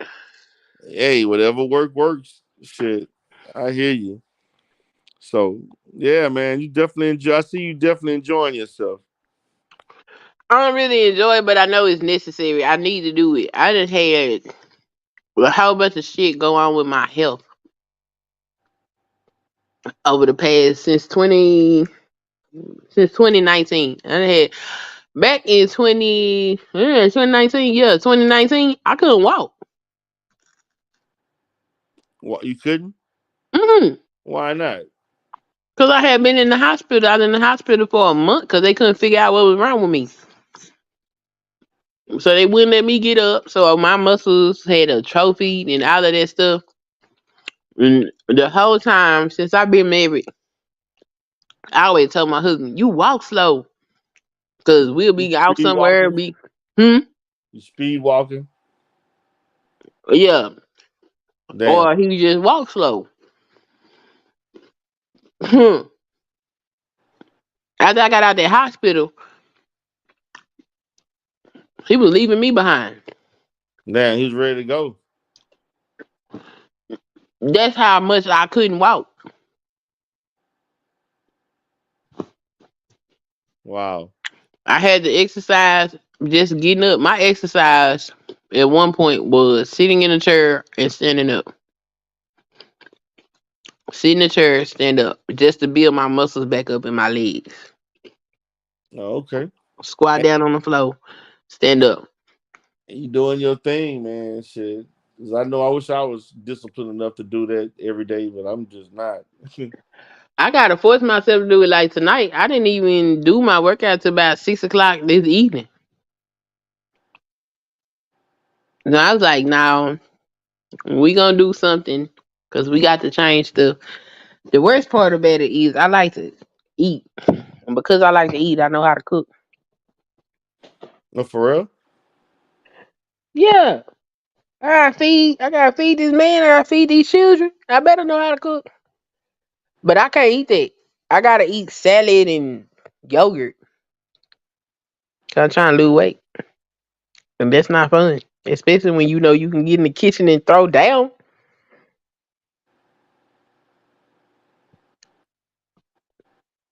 You better end this string, yo, sleepy No, behind. I'm listening to you. Who coming up? Somebody else coming up. Oh, somebody back there, let him up. Yeah, who is Big Mama? Bro, I don't know, probably a troll. What's up? Hey, Coach J. It's Sun Bear. Oh, Sunbear. Hey, baby, Oh, what's going on? oh. It's been a while since I've heard from Nothing you. I see but you've been hey, on. I seen you on We Unlocked channel. Yeah, yeah, I've been saying hi to you, so you yeah, heard yeah. from So me. what's been going on with you? Nothing. I just heard you started your store, I was like, that was one of my dreams that I wanted to do was start a store. I said, you Yeah, already man. did It's it. it has this, um. It's something you can accomplish. It's really not as difficult as people may think it is. Hmm. Um, to me, you can own a store just on credit alone. Yeah, It I ain't. have good credit.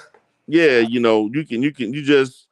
To me, the easiest way to do it is if you go through like a company that does store building, and they'll guide you through the whole process. So you just so that you don't make the mistakes trying to learn. They'll guide you through it. Like basically when I was going through it, because I talked about it for a while, and then when I finally did, it took me like 6 7 months to go through everything before we actually opened. So it's not like a quick process. Yeah. I'm planning on starting a. I'm gonna start a store. It might some kind of way. I'm on Etsy, which just it's one of the things I wanted to do. But that's really neat that you started the store because I thought y'all were joking at first. Because you remember at first they were like the dollar store and stuff like that. Yeah, that was the fools, man. That was what's that guy Al Lanier trying to? I guess he was trying to make fun. I'm like, dude, you making fun of me? You living in a residential center and you trying to make fun? I'm like, who makes fun of somebody trying to open up a business? That shit was asinine. But yeah, he tried to make it. But yeah, I was serious. Oh yeah. Definitely serious. Yeah, because I been speaking with a lot of people. But oh, you said you were talking about the programs. Do you have the seed program where you're at?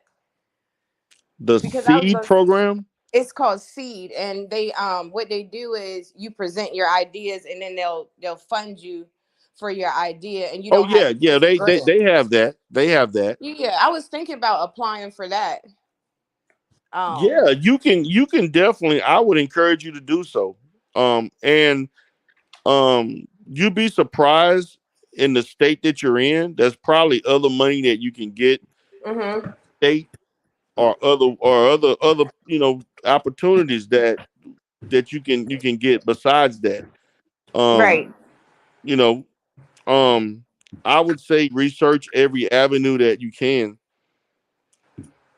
and and make your decisions based on what could be afforded to you. So, what's yeah, up, Gary? I applied for the Goldman Sachs. You remember they did the 2 billion for I think it was 2 billion for Black women businesses. Yeah. I applied for that, but I did it underneath a nonprofit, which was Women's Protection Foundation. Oh, for real? So Really? I hadn't heard nothing about that back from them, but I'm gonna keep on trying, to get funds and stuff like that. Man, I know several women that interviewed and they were trying to work there, and man, that process to work there was strenuous. Like they went through like 6, 7, 8 interviews and shit. Like, you know, I mean, I know the money that they're doing, but it's not easy to get in. Yeah. It's not. That's the part they don't tell you. You know, the Goldman Sachs allotted money for women. Everything that they did was not just in the form of money, but it was also like job positions, and other different things. But Oh, it's not easy to okay. get in though. Okay. See, I didn't know that part. I had just applied for, the business part to see if I could get some funds. But like you said, 2 billion, it sounds like a lot, but out of all the black women there are, it probably, like you said, it was but so much they could do for everybody. But I tried, and then I'm gonna try for the seed program to see if I can get funded. I might pitch the store, but I really wanted to do, the Women's Protection Foundation. But and because I'm working on starting a little consignment shop. Okay. Just because one of my kids, they want to go into starting a store, and I was going to start off as consignment first, and then see how we can work it, and then possibly go into starting an actual store, like maybe a dollar store, or where we're selling like different Man, stuff. I know consignment shops, depending on where you at and the demographic. Man, I know in Texas is pretty, consignment shops are real popular. Where people selling a lot of retro stuff, different things like that, and like then like these they use the ones that I've seen do really well are those that are in like like a shopping center area where they have like these boutiques and all that, different clothing boutiques and stuff per se. You know, that's the ones I've seen around those type of businesses do real well. I have But a the place I can location do is it. important. Yeah, I got a place I can do it. Because right now, like you said, I probably wouldn't, be able to afford to rent out a space. But I do have a place where I can do it, where I'm going to start off at. Because I had sold some of my items before, and people loved it. They loved it, and so Right. bags and different stuff like that. Mm-hmm. So they was like, "We're going to wait for you to come back," And I probably, what I'm going to do is get all of my stuff together, like wash up all of my stuff that I have, laid away. And then, because I really just want to show, how to do business because my son, he wanted to start a store too. So, and we're just going to start off with something small like that too. And then one day when we get the money, or if I got the seed program, I would, because it's so much to rent out a space. It costs a lot. Right. Right. Yeah, and especially here where I'm at. But that's really inspiring that you went ahead and started that, because I was like, I had thought about starting a dollar store before. Not to bum rush you. Right. Yeah, man. I was serious. I wouldn't when I set my mind to do something, and that's a goal I'm trying to execute. I'm not saying it for show. Oh yeah. But it's they definitely are profitable. They're very profitable. You know, depending on where you at. What I've seen is that they do very well. They say they do very well in like areas where you don't have dollars, like they don't have grocery stores.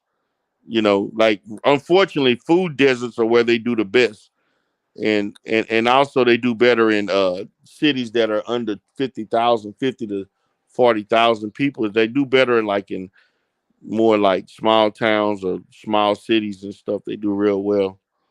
Now, being a business owner, I just want to ask you, because I wanted to mention something to you, because I know you have like a very, good insight on stuff. I think that's what you would call it, insight. But when how being a business owner now, and having a dollar store and stuff, I know you said you had people working in there. Now, how are things supposed to be handled if somebody steals something? Because there were a few young people who allegedly stole things and got shot. And got shot down for, supposedly stealing a water out the store That's or crazy. That's then. crazy to shoot somebody down for. I'm like this. Now we've experienced theft Mm-hmm. from customers. Right, Matter of fact, we have a bad homeless issue, and there was a couple of homeless guys that were stealing stuff. One guy we caught on camera, and he's barred from coming back to the store. Now, as right. far as we have a strict policy with our staff. Like we have cameras. I can watch shit no matter where I'm at. We got like 5 cameras in there. Like we watching the front, the back, the office area, in the back area, middle, so we can I can like right now as we speak, go on my iPad and if we were open and watch what's going on. So um they are very good at when they buy something, they're required to show the receipts. We have to see our receipts of any and everything they buy.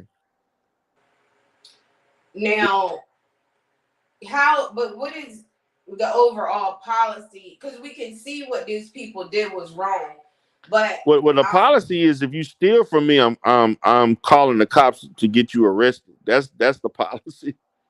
now are your employees allowed to have weapons, or will you be able to No, allowed to have? they not allowed to have weapons. Although in the state of Texas you can carry because this is an open carry state, but they not allowed to have weapons while working. Um, Yeah, I don't allow that. Um, I'm in a pretty safe area, but anything can happen. But now they not allowed to have weapons while working. I think we should open more stores as Black people, because because you have the Indian stores, and now you have like the Chinese people that have their stores and stuff, and some people actually refuse to go to any of those type of stores. Yeah, So because the customer service suck. Matter of fact, this is something I'm learning. This is something that I'm learning doing retail. I've had several Indians come into my store and buy a whole bunch of stuff. And then we found out they'll buy that stuff, then they'll sell it for what I'm selling it for. They'll go sell it for double the price somewhere else. see, I That went happens, into man. This I never forget. I forgot the product that we had. This happened about a month ago. This right. I think it was we were selling like these flowers it was something dealing with flowers or something. This person came in there and bought like 14 vase and flowers and shit. Like they asked, then they gonna have the audacity to ask for a discount. And I told them Yeah. we're not giving a discount. I said we're I mean this is a dollar store. I said I mean it's already cheap. I mean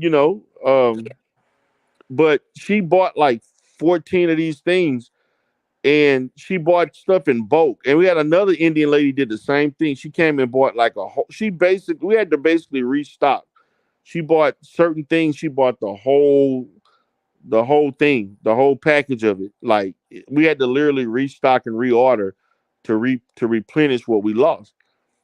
And what they were doing was, and I noticed, man, I've had several. Like matter of fact, this happened a couple of days. It was a guy that owned a wholesale company, Mexican guy, Hispanic guy, right? Mm-hmm. He didn't. They don't come in there to buy. They'll come in there to look in your store, and they'll say like, what they'll do is they'll come and look in the store. They'll just watch. They'll look at all your products, and then at the end of the like say you got other customers and stuff. Then what they'll do is they'll get a card and say, hey, if you're looking for new products and stuff, you can reach. We'll give you a good deal. They got, and so they target small businesses like discount stores or dollar stores, and they try to get us to buy their products instead of using other wholesale companies. Now, I was gonna ask, because I know what happened was wrong, but I wanted to ask you another. Oh, so when somebody do steal something out your store, does your insurance go up? No. So this is why I said I'm glad that you started a store. We should start more stores because what happened to those kids, you know, in those stores, and when there was another one where people got locked inside of the store. Right. But now that you're telling me if somebody steals something, the insurance didn't go up. I don't No. understand why it was work. You know what I mean? I just No, that's not true. This is how you're okay. It's two things. You have to have commercial general insurance that will cover things like theft and damages and or if some even if somebody got hurt, you have workers comp. I have both. Before you even step foot in that building, you should have those things in place. But what happens, the only way your insurance is going to go up is if you lost so much inventory that it was you lost so much inventory, the only way you can recover is file a claim. So if somebody stole like $2 or $3 or $10 worth of stuff, that's not why make a claim on $10.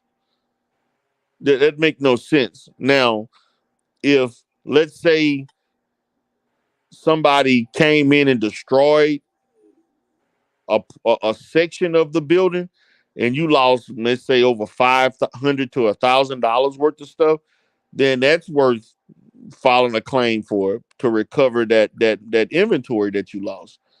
You know, and yeah, like basically depending on the amount that you filing for, yeah, your insurance could go up. But to be honest with you, I'm not my workers comp and my commercial general insurance, both of them combined is less than $100. oh wow. So it's not and it's not expensive. But see, and it's the same thing for my other businesses that I got. Like I have to, especially in mental health, because and the facility that I got, like you want to have that because I have a lot of clients for my day program. Something can happen, somebody hurt themselves. I've only had one workers comp claim in 15 years. And even in that workers comp claim, my insurance didn't go up for my workers comp. So yeah, both I have my I actually bought it through what's the guy name that's real rich? He's like an investment guy. Forgot his name. Warren Buffett. Yeah, Warren Buffett's company. Yeah, that's where I got my insurance with. Oh, okay. The Hathaway Berkshire Hathaway. Yeah, that's who I have my insurances with. Wow. No, I was just because I'm thinking. Clearly I know what these people did to these kids was wrong, but I'm thinking about my mind. Clearly, it's racially motivated because you're just now telling me that there wasn't losing anything. Because I heard you say it depends on your location too. Because if somebody comes in there doing it every day, but for them to shoot and kill people, and be allowed it is not worth you shooting and killing somebody over stealing. I don't care if somebody came in there and stole $2,000 worth of merch. That's not worth me killing somebody for that. It's not right, because you can get them worth on me camera. taking somebody's life. No. Right, because you can get them on camera and then turn into the police or something like that. Right, you can't do that. You can't. That to me was out of line. And I mean, I don't think it would. They would probably look at it like manslaughter or something like that. But the losses you can recover, and it's not big enough, man, for you to want to, for you to be using violence to that extent. that to me is you know, um, you know, They don't let it's that's because they're totally black. out of line for you to go to that extent over products over something that's material.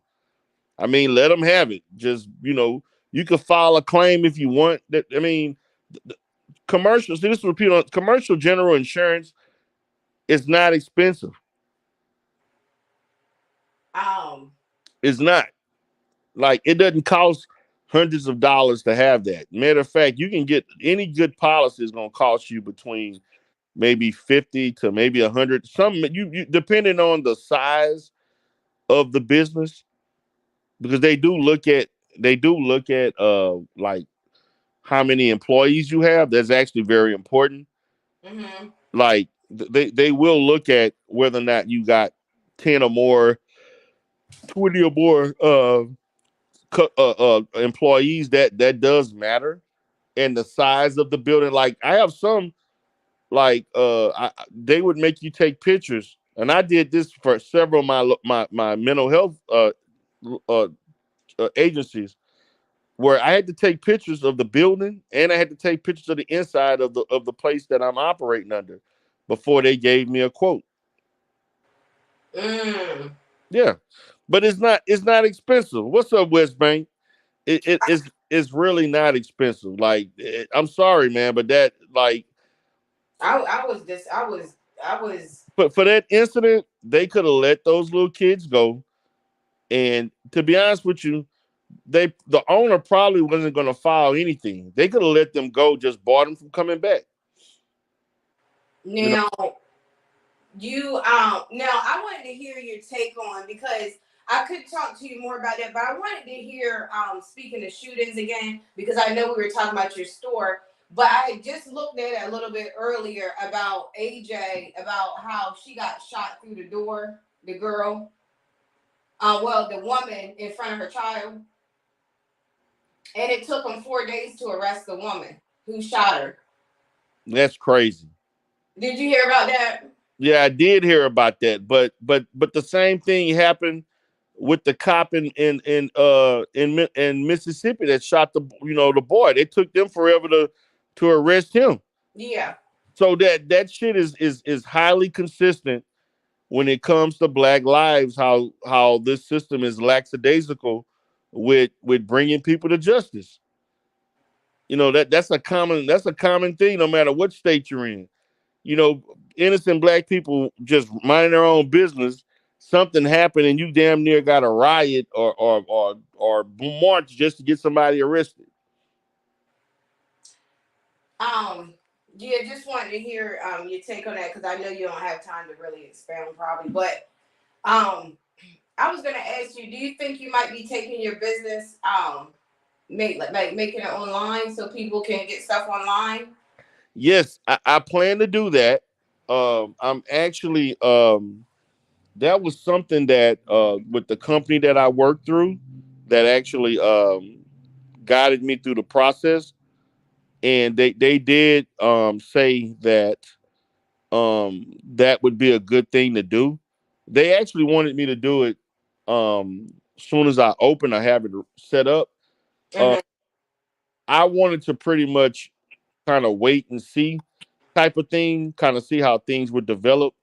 But looking at it now, I think that it would have actually been a positive that I would have done, created the online store aspect of the business, and it could have streamlined a lot of business, particularly um if you're using like Uber Eats Mm-hmm. or some of those delivery type services. Right. That definitely would have brought in more revenue, I think, as your business grow. I mean, I've only been open for 3 months, so it's still Right. early. So, but I'm actually in the process of that right now, Right. where like what we had to do, and this is the thing, it can be a bit tedious Mm-hmm. because you got to use a POS system and all that stuff. It depends on the type of POS system where they have, because the POS system that I have actually has um the software, it actually has an online aspect of it where you can utilize and put in. You got to have like the pictures of each item, and, Right. and it has to be input into the computer, and they'll process it, and it'll be available on their website. It can also be placed on like Amazon, or if you have your own personal uh, company website, it can all be interconnected so that when people want to buy products, you can ship it out, or they can come pick it up. And so I'm right now, as far as the services of packing it up or to have people come pick it up through like Uber Eats or something like that, that is pretty simple. But I'm still trying to weigh out some things as far as the shipping aspect. If I have to ship out products to people from wherever, like what the cost is going to be with that. And so that's something I'm still working out as before we decide to actually move forward with that, because shipping costs can be expensive. And I'm gonna tell you, I just bought some new merchandise, right? And Mm-hmm. we spent over $300 in shipping. Now, when you do a business, do you get a deal with the post office so you can like? Because I was asking someone now, I was like, do you get, a cheaper deal with the post office, or for your shipping or any type of shipping companies where they give you like a deal because they know that you're shipping, for a business. Well, what people don't know is that basically the post office contracts through FedEx, so you basically paying FedEx. Mm-hmm. And so FedEx, well, I know in the state of Texas, um, there's a component in which, and if you like, I know for some of the dollar stores, they may have a FedEx drop box or something like that, but FedEx actually delivers and especially overnight stuff. A lot of that stuff is done through FedEx. What's up, Rizzle Lyricist? So I would say, for my position, um, you could equally go to any other independent place and get a good deal. You probably, depending on the shopping center or if it's an independent or whatever. Um, I have not entered into that, but I know the prices of like FedEx and like the UPS and others. They all have similar uh, rates per se, whether it's local, overnight, and things like that. They all have similar prices, but depending on how much business you're giving them, they'll be able to give you a you know a reasonable discount. That all depends. Like for myself, I don't think we're not doing enough business to warrant to kind of look at like, hey, um, uh, we would like to use you as our company to ship off, but I don't even know the numbers of what we would produce first. But so I don't think, for me, I don't think I would be able to get a unless I've already had a track record of saying I'm gonna get this much inventory delivered through you all. So that's something that I'm gonna have to, experiment with and see what revenue we can build from that. Whether it's 1,000, 10,000, 5,000, it all depends on how much we're shipping. If someone to be open to giving you a deal, so it all depends. But right now, I don't think we're doing enough to warrant. I mean, we're not even doing any shipping at all. But if we were, I don't think it would be enough to warrant a decent discount. But I I can think, do yeah, a tip off on, because being that your store is a dollar store, because I'm friends with one of the supervisor or managers at Dollar General, and he had told me that actually I think some might be doing it already, but Dollar General is actually supposed to be starting to have some fresh fruits and vegetables Yeah, they're all going to that because what they're doing is they're trying to exploit the food deserts. Yeah. And so like and see a lot of people don't know Dollar Tree, I mean not Dollar Tree, but Dollar General owns Dollar Tree and um other major corporations that are dollar stores. Like Right. Dollar, yeah, they own. Like I didn't even know that. Like as I was doing my research on Dollar General owns the market for the most part. Like, um, and the thing about it is, you know, and I think 99 Cent Store owns like Family Dollar, but they're all kind of interconnected. Like Yes. that, they own like these dollar stores are owned by some of the same companies. Yeah. And so the research that they do to open up their stores is very meticulous and very, very precise on what the issues are as far as they're not going to go in places where there's a lot of competition. Right.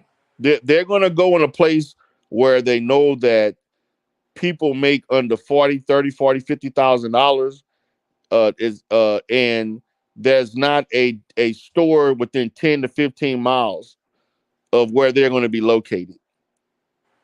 You know, and so that's what these stores, that's what they target, you know. Right. They're able to do that because they have the name. Like, you know, you see Dollar General, you like, okay, you see a Family Dollar and the dollar 99 cent, you know, those are brand names, so they can afford to be in a secluded area and people stop and notice it and they like, oh, that's, you know, they have a brand name. Now for myself, being, you know, the business I got, it doesn't have a name, don't have a reputation, so I can't use that same strategy. Okay. You know, I mean, I'm looking at a place where it has um you see a lot of foot, you know, a lot of people, you know, a lot of foot traffic.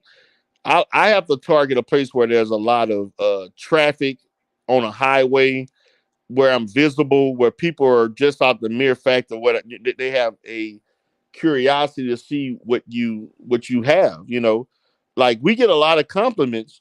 People come in our store, the first thing they say is the store is very clean and it's neat. And the colors of the store are very female friendly. So we have a lot of Hispanic women between 20 and 40 years of age. They like the colors and they like the way it's organized, you know, and that's what attract them to the store, you know. Right. So like say for instance, have you ever been in a Home Depot and a Lowe's? Have you been to any of those two stores? Yes. Do you know the difference between the way a Lowe's look and a Home Depot? Most of the time, it's been a while since I've been at Home Depot, but they're kind of the same to me. Okay, they are kind of the same, but Lowe's is actually marketed towards female. Lowe's is way more organized and clean. Home Depot focuses a lot on contractors and things like that. So they're not as their stores are bigger, but it has a lot more stuff going on with like carpenters and stuff like that and contractors. But the Lowe's has more things dealing with merchandise for the home, such as fans and lights and other different things that women would want to use to you know, beautify their home and things like that. So it's they kind of market a little different. Okay. Yeah. And so and I've known people that worked at both, and they both agree that yeah, that like Lowe's focuses like if you go to Lowe's, like I mean not Lowe's, but a Home Depot, you'll see a lot of like you know that kind of stereotype for, you know, certain groups of people out there waiting on for jobs and doing odd jobs and stuff. Mhm. But you'll see all types of big trucks coming out there, you know, hauling lumber with these these machines and all that. You don't usually see that at a home at a Lowe's. You'll see that at a Home Depot, but not a Lowe's. Yeah. But they have a lot of the same products, but they market it different to to different demographics. And so that's kind of where we are. Like, I understand that in the area I'm at, I'm going to see a lot of most of our customers are women, and they're between the ages of 21 to 40, about 40, 45 years of age. And they bring their children a lot to shop. So that's how my store is built, in that manner. That's what we attract.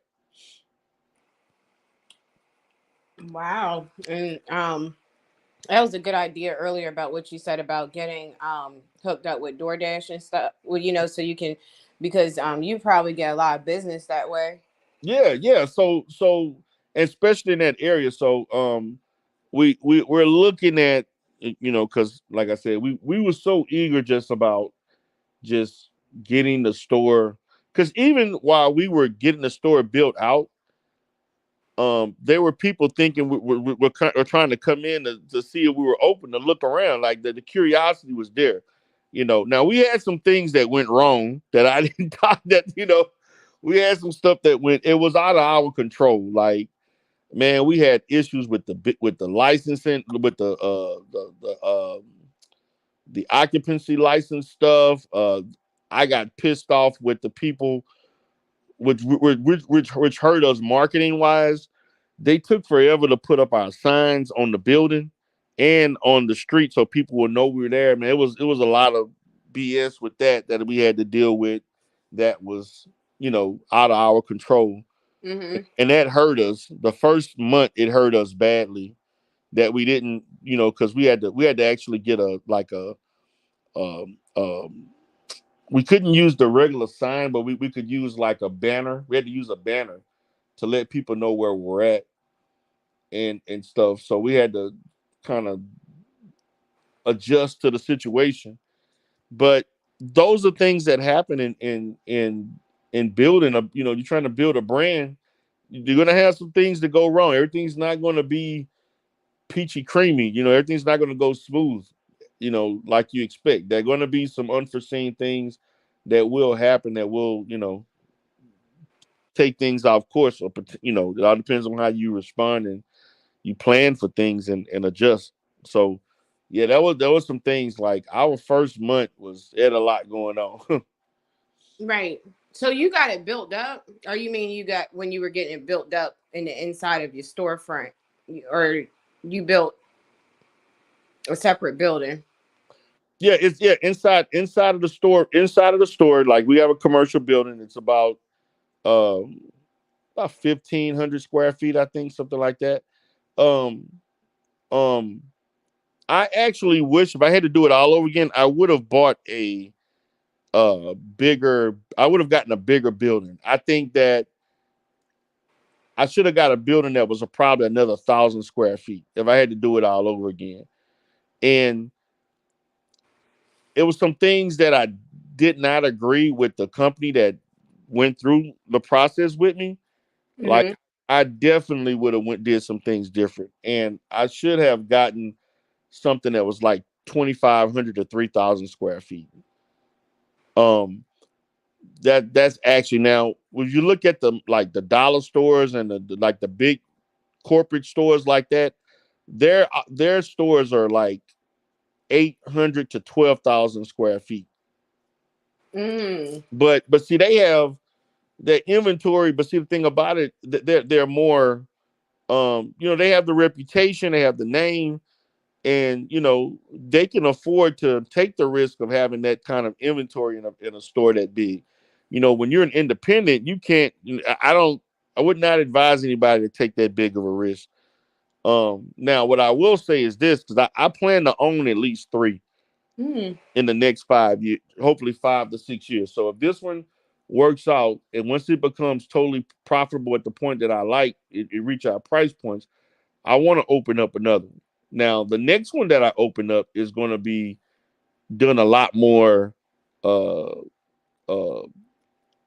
it's gonna be done a lot more smoother because Right. it's not my first time doing it. Now that I've gotten the experience, I'll be able to avoid some of the mistakes that were made the first time. So and then I am gonna actually go into a black, more of a mixed populated area or a black area to um to open up because when you're catering to certain demographics, their shopping um their shopping sense of how they buy things and patronize is different. Like they have a whole different mentality that I had to learn, and I had to research it and I and when you're um in an area that's like immigrants, mainly like Hispanic immigrants and things like that, Mhm. they shop totally different. They don't shop the same way as other groups, and so we had to learn that. Um, Speaking of immigrants, I never really realized it was a problem until recently because I wasn't around. I know it's probably a lot in Texas. Yes, it's a whole lot. Never really realized why people were talking about it so much until now because now they busting them everywhere and all this other stuff. But that's amazing that you actually started the store and thanks for sharing. You know, sharing some of what you know with me. Okay, no problem. Anytime. And I was gonna say, hopefully we can talk another time. Yeah, anytime. I don't usually go on this late. Right. I decided to do it because it's been a hot minute since I have went live at night or whatever. I think the last time I went live, I posted a couple of videos, but I went live. I think Sunday was the last time I went live, so I haven't been able to go live this week. So I decided, okay, I'm gonna go ahead and go live tonight or early this morning and I know tomorrow I'm gonna be out the loop. I got a lot of things going on. And so I'm actually planning on buying me a new vehicle tomorrow. So I'm gonna be doing that, and then I'm probably gonna go out to eat and have some drinks and chill out for the night. And Yeah. I'm gonna be having a good time tomorrow. So probably Sunday late evening I may go live again. What kind of car you getting or truck? I made a post. I said I'm looking at a SUV, whether a BMW, a Mercedes, or a Range Rover. Mm-hmm. And some people said I actually saw this Lexus that I like too. Um, Mm-hmm. it's a Lexus 450, Mm-hmm. but um, I don't know. It's going to be between that one and the Range Rover. With the black. I'm actually done with I've had too many. I've had three Escalades, so I'm Escalade out at this point. Well, they call the BMW the black man's wagon. Oh, they do? The I black. didn't know that. That's an old school. I got that from Doctor Amos because he's old. He's older, but yeah, he's like that's the black man's wagon. But they call the BMW the ultimate driving machine. Oh, okay. I saw So some really nice ones, man, and I like. To be honest with you, the BMW is actually the least expensive of all the vehicles. Like I thought the BMW was more expensive than some of the other vehicles that I saw. That it was actually the least expensive, which surprised me. you like the X5? Yes, I do. You like the X7? Yeah, the X7 is good too. The 2023 X7 is really nice.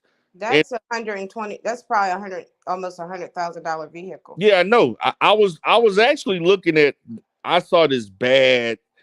Um, uh, I forgot what it was. It was a Mercedes. I forgot what it was. It was 150,000. It was bad though. I Yeah, saw it last weekend. but the best time, which you probably know more about it than me, but um, the best time I thought to go purchase a car was the end of the month. You know what? I've heard that too because they're trying to move inventory and stuff. But I don't really. I've never kept that in mind with But I just if I want something, I want to get it. Uh, but yeah, I've heard that too. That the end of the month is really where they're trying to move inventory and stuff. So um, yeah. But I'm looking to move. Well, I've been wanting. I actually should have. I should have went car shopping actually 2 months ago when I had the time. I Now, should have did it, huh? do you believe in putting down payments? Because I don't believe in down payments. Um, it all depends. Right. Um, for me, um, it depends. Um, I have put down payments depending on because because of the write offs that I can get. Mm-hmm. I choose to finance because of the write offs because I need write offs. This store is a write off, and so from a person like myself, I like to have the write offs, and so I basically um I don't believe in putting down exorbitant amount of money, a large exorbitant amount of money for it because to me, I like vehicles and stuff, but I understand the investment aspect of it, and they go down in value. So you don't want to put too much money in something that you know is going to go down in value. Right. And so um for me, I would not put any money down on a vehicle either. Yeah. Um and and so and to me the Escalades that I had held value really well. Yeah. They I, hold value really good. And I was, I was surprised when I traded um the first Escalade that I bought. I traded it in, and it held value. Like I was like, wow. yeah. I thought it A was gonna be less, but they were like, yeah, it you took care of it. You can the value it holds its value real good. And so the vehicle that I have, the Escalade I have now held its value really well. I had looked at the Kelly Blue Book value, and then I also there was a company that saw me looking up some stuff, and then they, how sometimes you looking up stuff, and then Google will send things, and so I tapped on this thing where they were telling me they want to buy your vehicle, and they offered me a real good price um to just buy the vehicle, but I'm trying to trade it in. So I told them I'm not interested in I want to go ahead and trade it in with the deal. I just wanted to know around the amount of money that I can negotiate with them whenever I do buy the vehicle. What's from my up, Nick Ray? What's up, player? from my understanding, the Cadillac is the best. American made. That the best you can get American made. The Cadillac is. Oh, being for luxury wise. Yeah, Yeah, American. I've I mean, of course I like Cadillac, but yeah, I would agree with that. I Yeah, Obama. I love Escalades. I'm gonna be honest with you. I like them. I like them a lot. I like the way they drive, and I like just the way they feel in the inside. The interior is what I really really like. So Yeah. um, I mean, I always liked them. I had my first Escalade was a black Escalade. Uh, it was one of the smaller ones. And I liked it a lot, man. And then I ended up losing it during it got messed up during Hurricane Harvey. So I was forced to give that one up. And then I bought the white one that I had, the peach, the off white one, Mhm. which I still have that one. But Mhm. I'm giving that to my son. So I was gonna ask you, how are you gonna feel now about if you now that your kids are older? Do you want you want a 2-seat? You want a car? You want a truck? yeah, I still want an SUV. I like SUVs. Um, to me, 4-door cars are real low to the ground, and I like Yeah. something where I'm sitting up. So when I went to an SUV, it was hard for me to want to go to something else. So I like sitting high up and stuff like that. Like and a 4-door sedans to me are, I mean, they still drive nice. They good, cool. Certain ones I like, but I don't like sitting low. I like to be higher up. And the G-Wagon, the Mercedes, that went to 225,000. The G-Wagon, the 2023. It may have been in 2023. We was looking at online, me and this woman I work with, but we were just looking because people was pulling up in them, and I didn't realize, even if like you said, they hold their value, but that's a nice, when you talk about sitting up, that's a nice one too. A lot of people around here drive those. Oh, the G-Wagon, yeah, the G-Wagon is real nice. It's 250K. Well, yeah, I mean, it might not be like that. It depends. It might be depend on where you at, and like you said, if you have good credit and stuff, I mean, it's nothing for you to worry about. To me, you can pay for it. It's not going to be as expensive for you. Yeah, yeah. I look, but I did like the one something that's about 100,000. Mm-hmm. 225. I could look now. Be honest with you, like if I was looking at something, there's some other. See, like they have some other exotic cars that I could get for the same amount, but I'm not. I like the look of them, but like I don't like a lot of those race cars that you can get. They're around the same amount, but they're low. I don't like sitting low in the vehicle. I like something where I'm sitting up. Yeah. I like something where I'm sitting up. I like the SUV type vehicles. Just throwing some stuff at you before they try to talk you into it. You ready? You ready to say no? You're like, no. Yeah, but I'm really looking at the that Range Rover or the Lexus. The Mercedes dealership, they had some nice stuff. They didn't have a lot in that they didn't have a lot of choices in at that dealership. Mm-hmm. They didn't have a lot of choices. Probably because people might be either keeping them, or they might not had a lot traded in, or not. Like, I don't know if you're going free.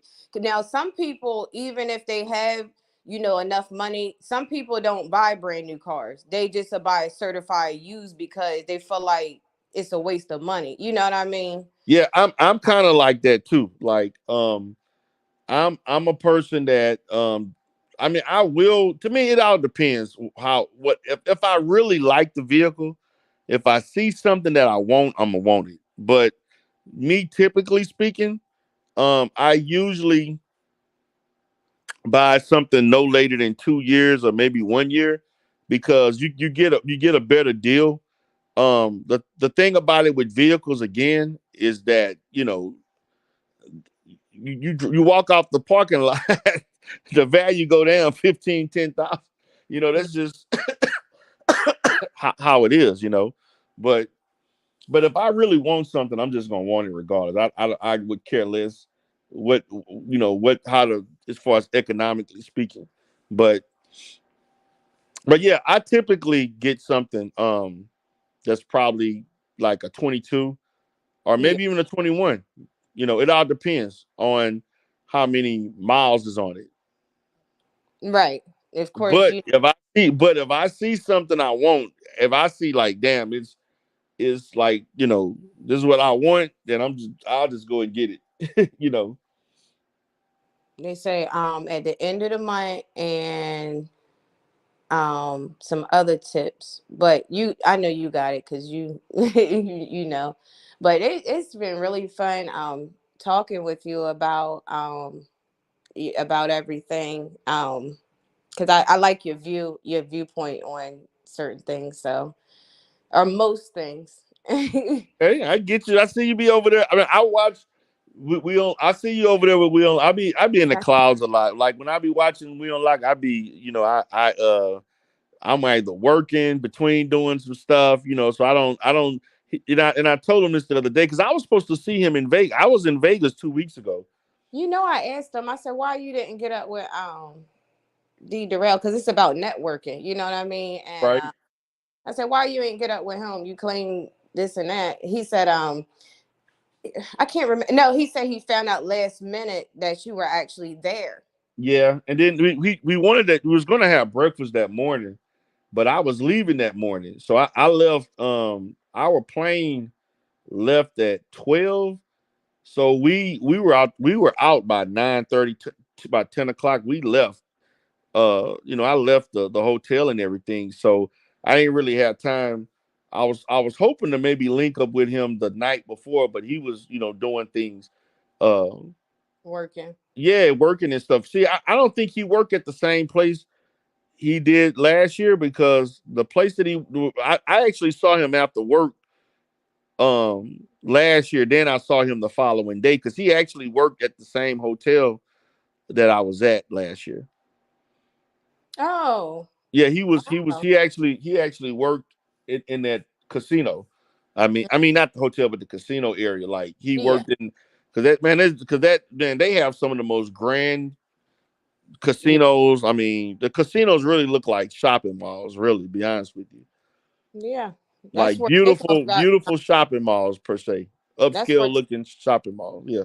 that's where Takeoff got murdered at. Is one of the. It was. I don't know if it was a casino or both. It was. It looked like some. It was over there. He was at an upscale bowling alley in Houston. Yeah. I saw. I was like, that looked like a casino, but they said it was a bowling alley. Yeah, it was a bowl. I actually know that place because I've actually I went there a while ago in that area and stuff, but it's real nice over there. But he is yeah, it's and his mom. Matter of fact, it was on the news today. His mom actually suing the bowling alley. I know that's right. Yeah, she actually filed, and it was on the news yesterday and today because she felt like they should have had security and other stuff in place that but she's suing. Absolutely. Yeah, then that's crazy because they are liable for it. Because I'm like, that type of place, I don't understand why they're out there. They say they were out there playing dice, and I'm like, why would they do that in a public area? Like, I thought they were in like a somewhere in the hood, but that's not the hood. Like literally, like I mean, it's the hood around it, but that was a nice area where they were at. Mm-hmm. So I don't get that. So but they were saying that because the guy I forgot because they showed the guy that got arrested and stuff. He claimed he innocent. That's what he pleaded. He basically saying he's innocent. So he's fighting the case, and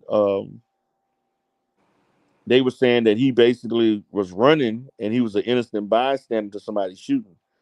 That's what was being reported. But there's all types of Yeah, it's more different perspectives on that. So yeah, it is.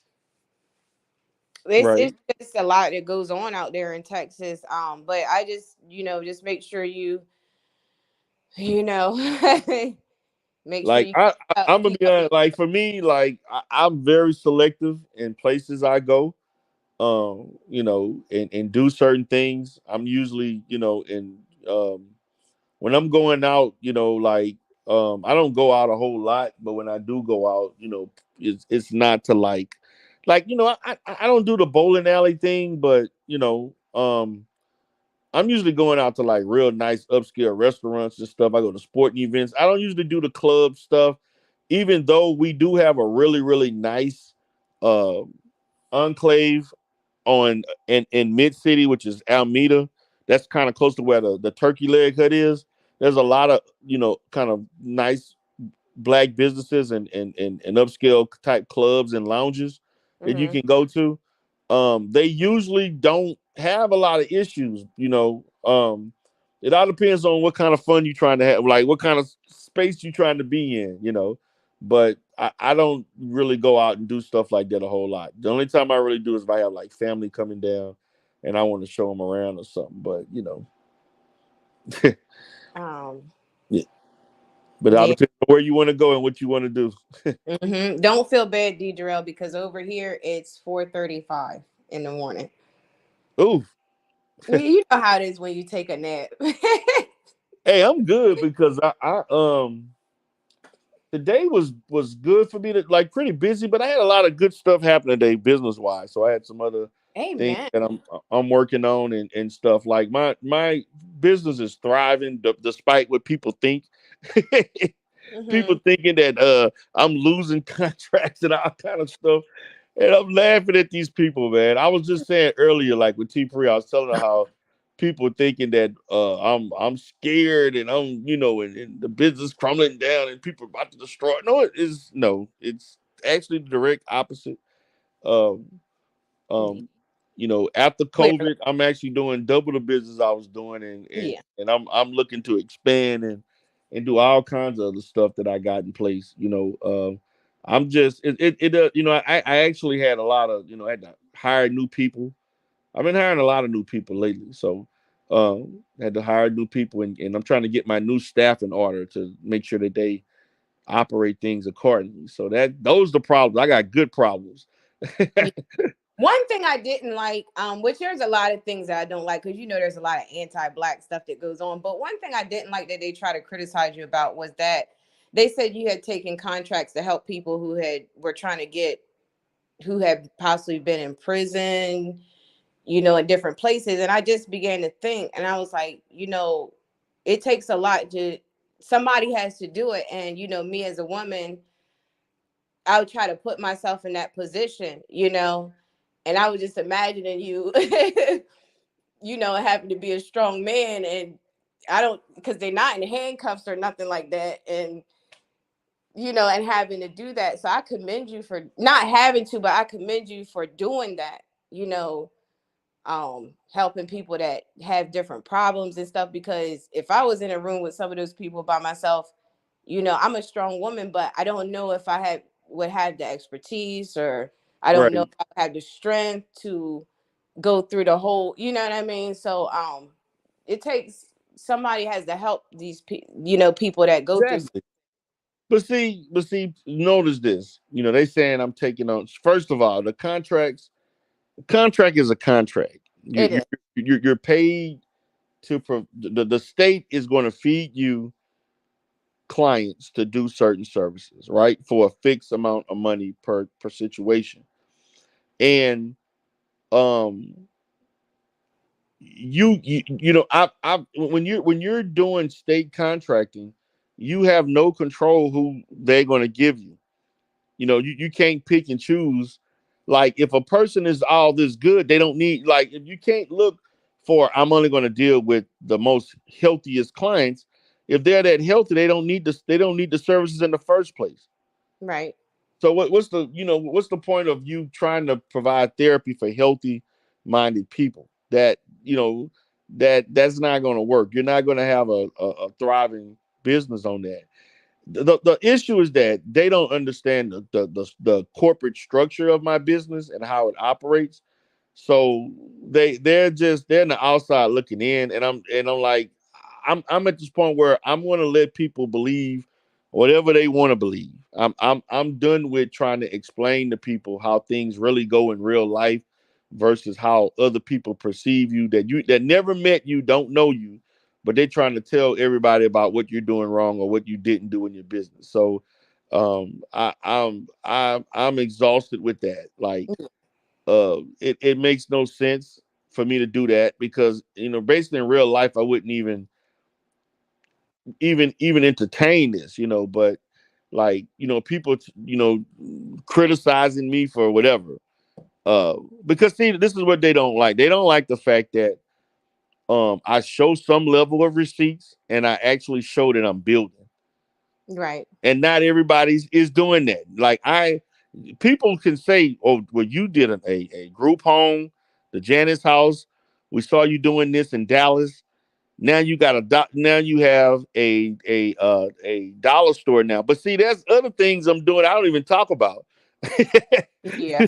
And I'm Yeah. not, and I'm like, I mean, I'll disclose certain little things, but there's other stuff that I'm doing and there's like right now, there's a guy that I'm trying to do business with in Baltimore right now. And Okay. I've been flirting with that for a while, and I'm trying to get some things set up. That was a nice. I had a potential opportunity in Kansas. Um, some stuff I was trying to do, It was a guy trying to get me into the marijuana business in Colorado. I actually turned that down, but Hmm. there was uh the marijuana business in Colorado is off the charts. Yeah. Now there's some issues and some complications that come with being in that business because a lot of banks don't want to do business with people that are in that business. They don't want they will not allow you to open a bank account Right. if for that business if you're in that line of business and stuff. So that's some and that was one of the reasons why like it's almost like they think you're gonna use it like they think it's a risk that people trying to wash dirty money uh, Hmm. and stuff. So I kind of when I learned about that um through that business, I was like, well, I don't want to until this gets better regulated. Then I may jump into it, but I'm not trying to like have cash on like money, all this cash on hand, and I'm trying to figure out where I can do to liquidate and, and stuff. I'm not trying to do that. So um, yeah. What So was happening in Baltimore? huh? I said, what was happening in Baltimore? If you, I was looking at doing some social service related contracts and maybe setting up shop. There's a guy I know there that he does certain things nationally, and he's been there for years. And I've actually hired him to do business for me for my own company. And so I was looking at doing some things in Baltimore, and we kind of flirted around several different things. And we never really came to a consensus. Once I started doing this dollar store thing, I kind of made that the focus. But I've actually seen a lot. Matter of fact, be honest with you, there were a lot of opportunities I saw in DC. I saw a lot of opportunities in Maryland Mhm. and Philadelphia and in Pennsylvania and New York. I saw a lot of things that I was interested in doing potentially long term. Mhm. Um, I just had to weigh out options as far as having the infrastructure built where I could manage it and or have the proper people in place. I'd rather be a partner to someone being that distance away instead of me, solely owning something and trying to manage it alone. I rather partner up with someone that can handle the day to days. You know. Well, I'm over here. And I was going to tell you before I was going to say now, because I have a deep experience in retail and now getting more experience in managing. But also, anything I can do on my end, or if you got anything when we were talking about the online, and so I'm learning different things, but anything that you got that maybe I could do, just let me know. Cool. That way I can build up, because I've been building with, and I wanted you to do, and not about what I want you to do, but I wanted to see if you would submit an abstract, but I kind of felt, because I didn't know how to put it, because you're collegiate, so it costs $250 to submit the abstract, so you know how that goes, Right. like, so, but I didn't want to nobody think I was trying to be rude, even though because it was a body in them. But amazing work, D Darrell, and hopefully, like I said, we'll get to talk again. And when you go on We Unlocks, if you have a chance to come up, I know you always do. So, um, and then if you have anything over on this side, just let me know, because I can I can help out doing. I have a lot of different skills. Okay. Yep, a lot of different skills. Yeah, So, I'm gonna be honest. I was really, really looking at. This was before I made the decision to do the dollar store, but I actually I had a connection, a plug, whatever you may want to call it, in hmm Baltimore. I actually had some clients, and I had a client. I had a lady that I was actually linking up with. That they were going to feed my group home at the time hmm clients, and I actually had a and the thing about it is we had some things in place, and I was ready to take this lady in and help. It was actually two ladies, and I had and actually it was another YouTuber that linked me to these were two women that needed help, and they were going to come and stay and at the group home and get the life together. And it was a short term deal. It wasn't nothing that they're going to be there long term, but they went through some domestic violence stuff, and you know, we were gonna get them transferred over. They already, we had arranged for them to come, and they decided not to. You know, they kind of bailed out, and you know, I don't know what it happened, but I had some things in place. And I've had virtual clients in DC and in the DMV area, you know, before Mhm. several, um I was very interested in DC in particularly Baltimore, Maryland, and some of the surrounding. I was really Yeah. really looking at the system there and how things is done. And then I already had a person that, when I was talking to him off, because we had talked offline for years, and I was like, hey man, you know, if you could find me a the right property, commercial property where we can, you know, set up shop. And then he ended up getting real busy with his online business and stuff off of YouTube and other stuff. And then he traveled and does trainings. And so his business started taking off. And then I was like, you know, trying to see if we could, you know, manage and do something. Like I was willing to invest in something, and you know, basically you do all the I'm willing to cover finance. I'm willing to, you know, take care of whatever uh needs are be taken. You just take care of the operation, you know. And maybe like if there's paperwork related stuff, I can definitely have someone contract or out or whatever and do that, or I handle certain things and oversee things.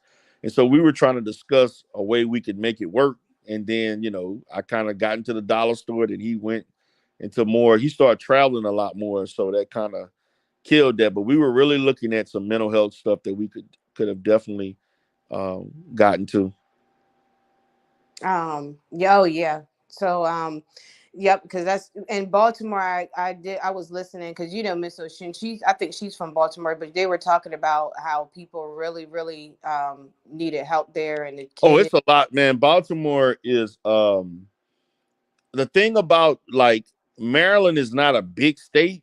Mm-hmm. It's like Baltimore is kind of, to me, I'm just looking at, because I'm from the South, Mm-hmm. and our cities are not built like the cities in the East Coast are a lot older, but the travel infrastructure is a lot better with like transportation and stuff.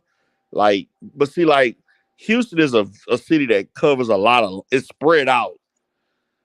And so Okay. when I see stuff like Baltimore, is to me, I consider it like DC and it's like compact to me. It's like a lot of people in a small area. And Baltimore has a lot of density as far as a lot of stuff happening in certain pockets and stuff, you know. Everywhere. Yeah, everywhere around, but you don't have to go far to do stuff. Like for me in Houston, I have to, I mean, for certain things that I do, particularly in foster care, I may have to travel 35, 40 minutes to do certain things. But a lot of East Uh, Coast cities, you don't have to travel that far to do stuff. yeah, my brother, he's real heavy in real estate over here. Of course, he's a college graduate too, Okay. but you know what? Guess what? He is a college graduate, but like you said, y'all can always inspire other people to do things until they get their degrees and stuff like that. Right. So, Right.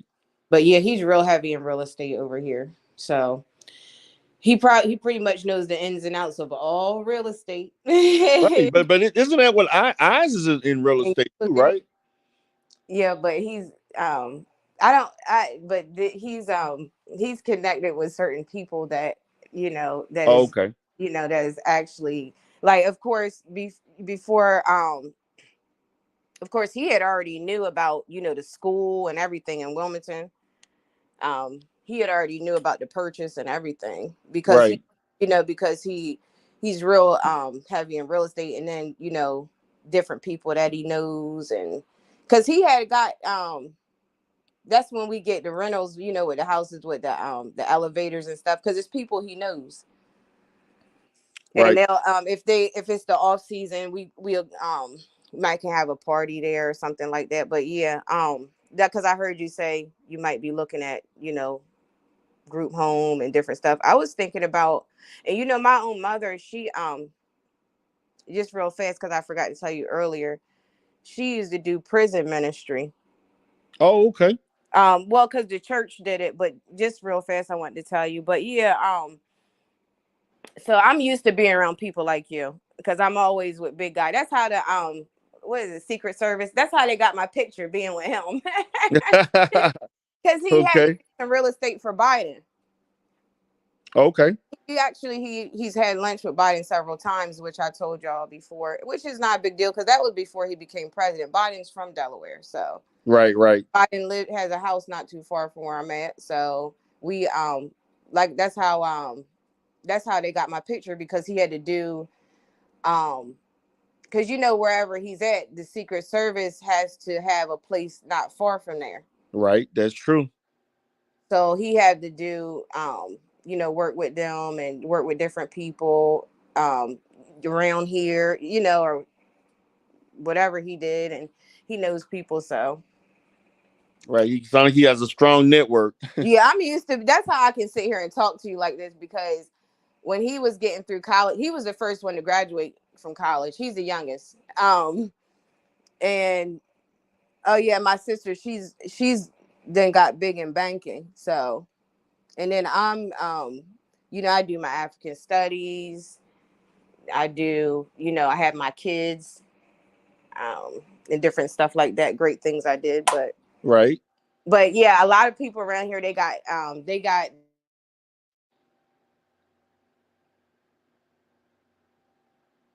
Oh, damn. I don't know what happened. Me and Sunbear was just having our conversation. So I don't know if she's gonna be able to come back. I think her phone may have lost energy or whatever, need to be charged. So RZA Lyrics to say Godfather, a god amongst insects. Facts. Hey man. Rest in peace, Takeoff. Yeah, man. That's a damn shame, man. People can't go places and have fun without people shooting up and shit. It's ridiculous. So, guys, I'm gonna go ahead and get out of here, man. I was definitely. It's almost 4 o'clock, so I'm gonna give me some rest, and I'm gonna get up about 10, 11 o'clock and get myself situated. But I appreciate you all for supporting me, for supporting the channel, watching today. But I'll be watching the sectors, make my little comments. I'm not gonna do any live streams, anything later today, but definitely on Sunday. Y'all have a great day. Peace.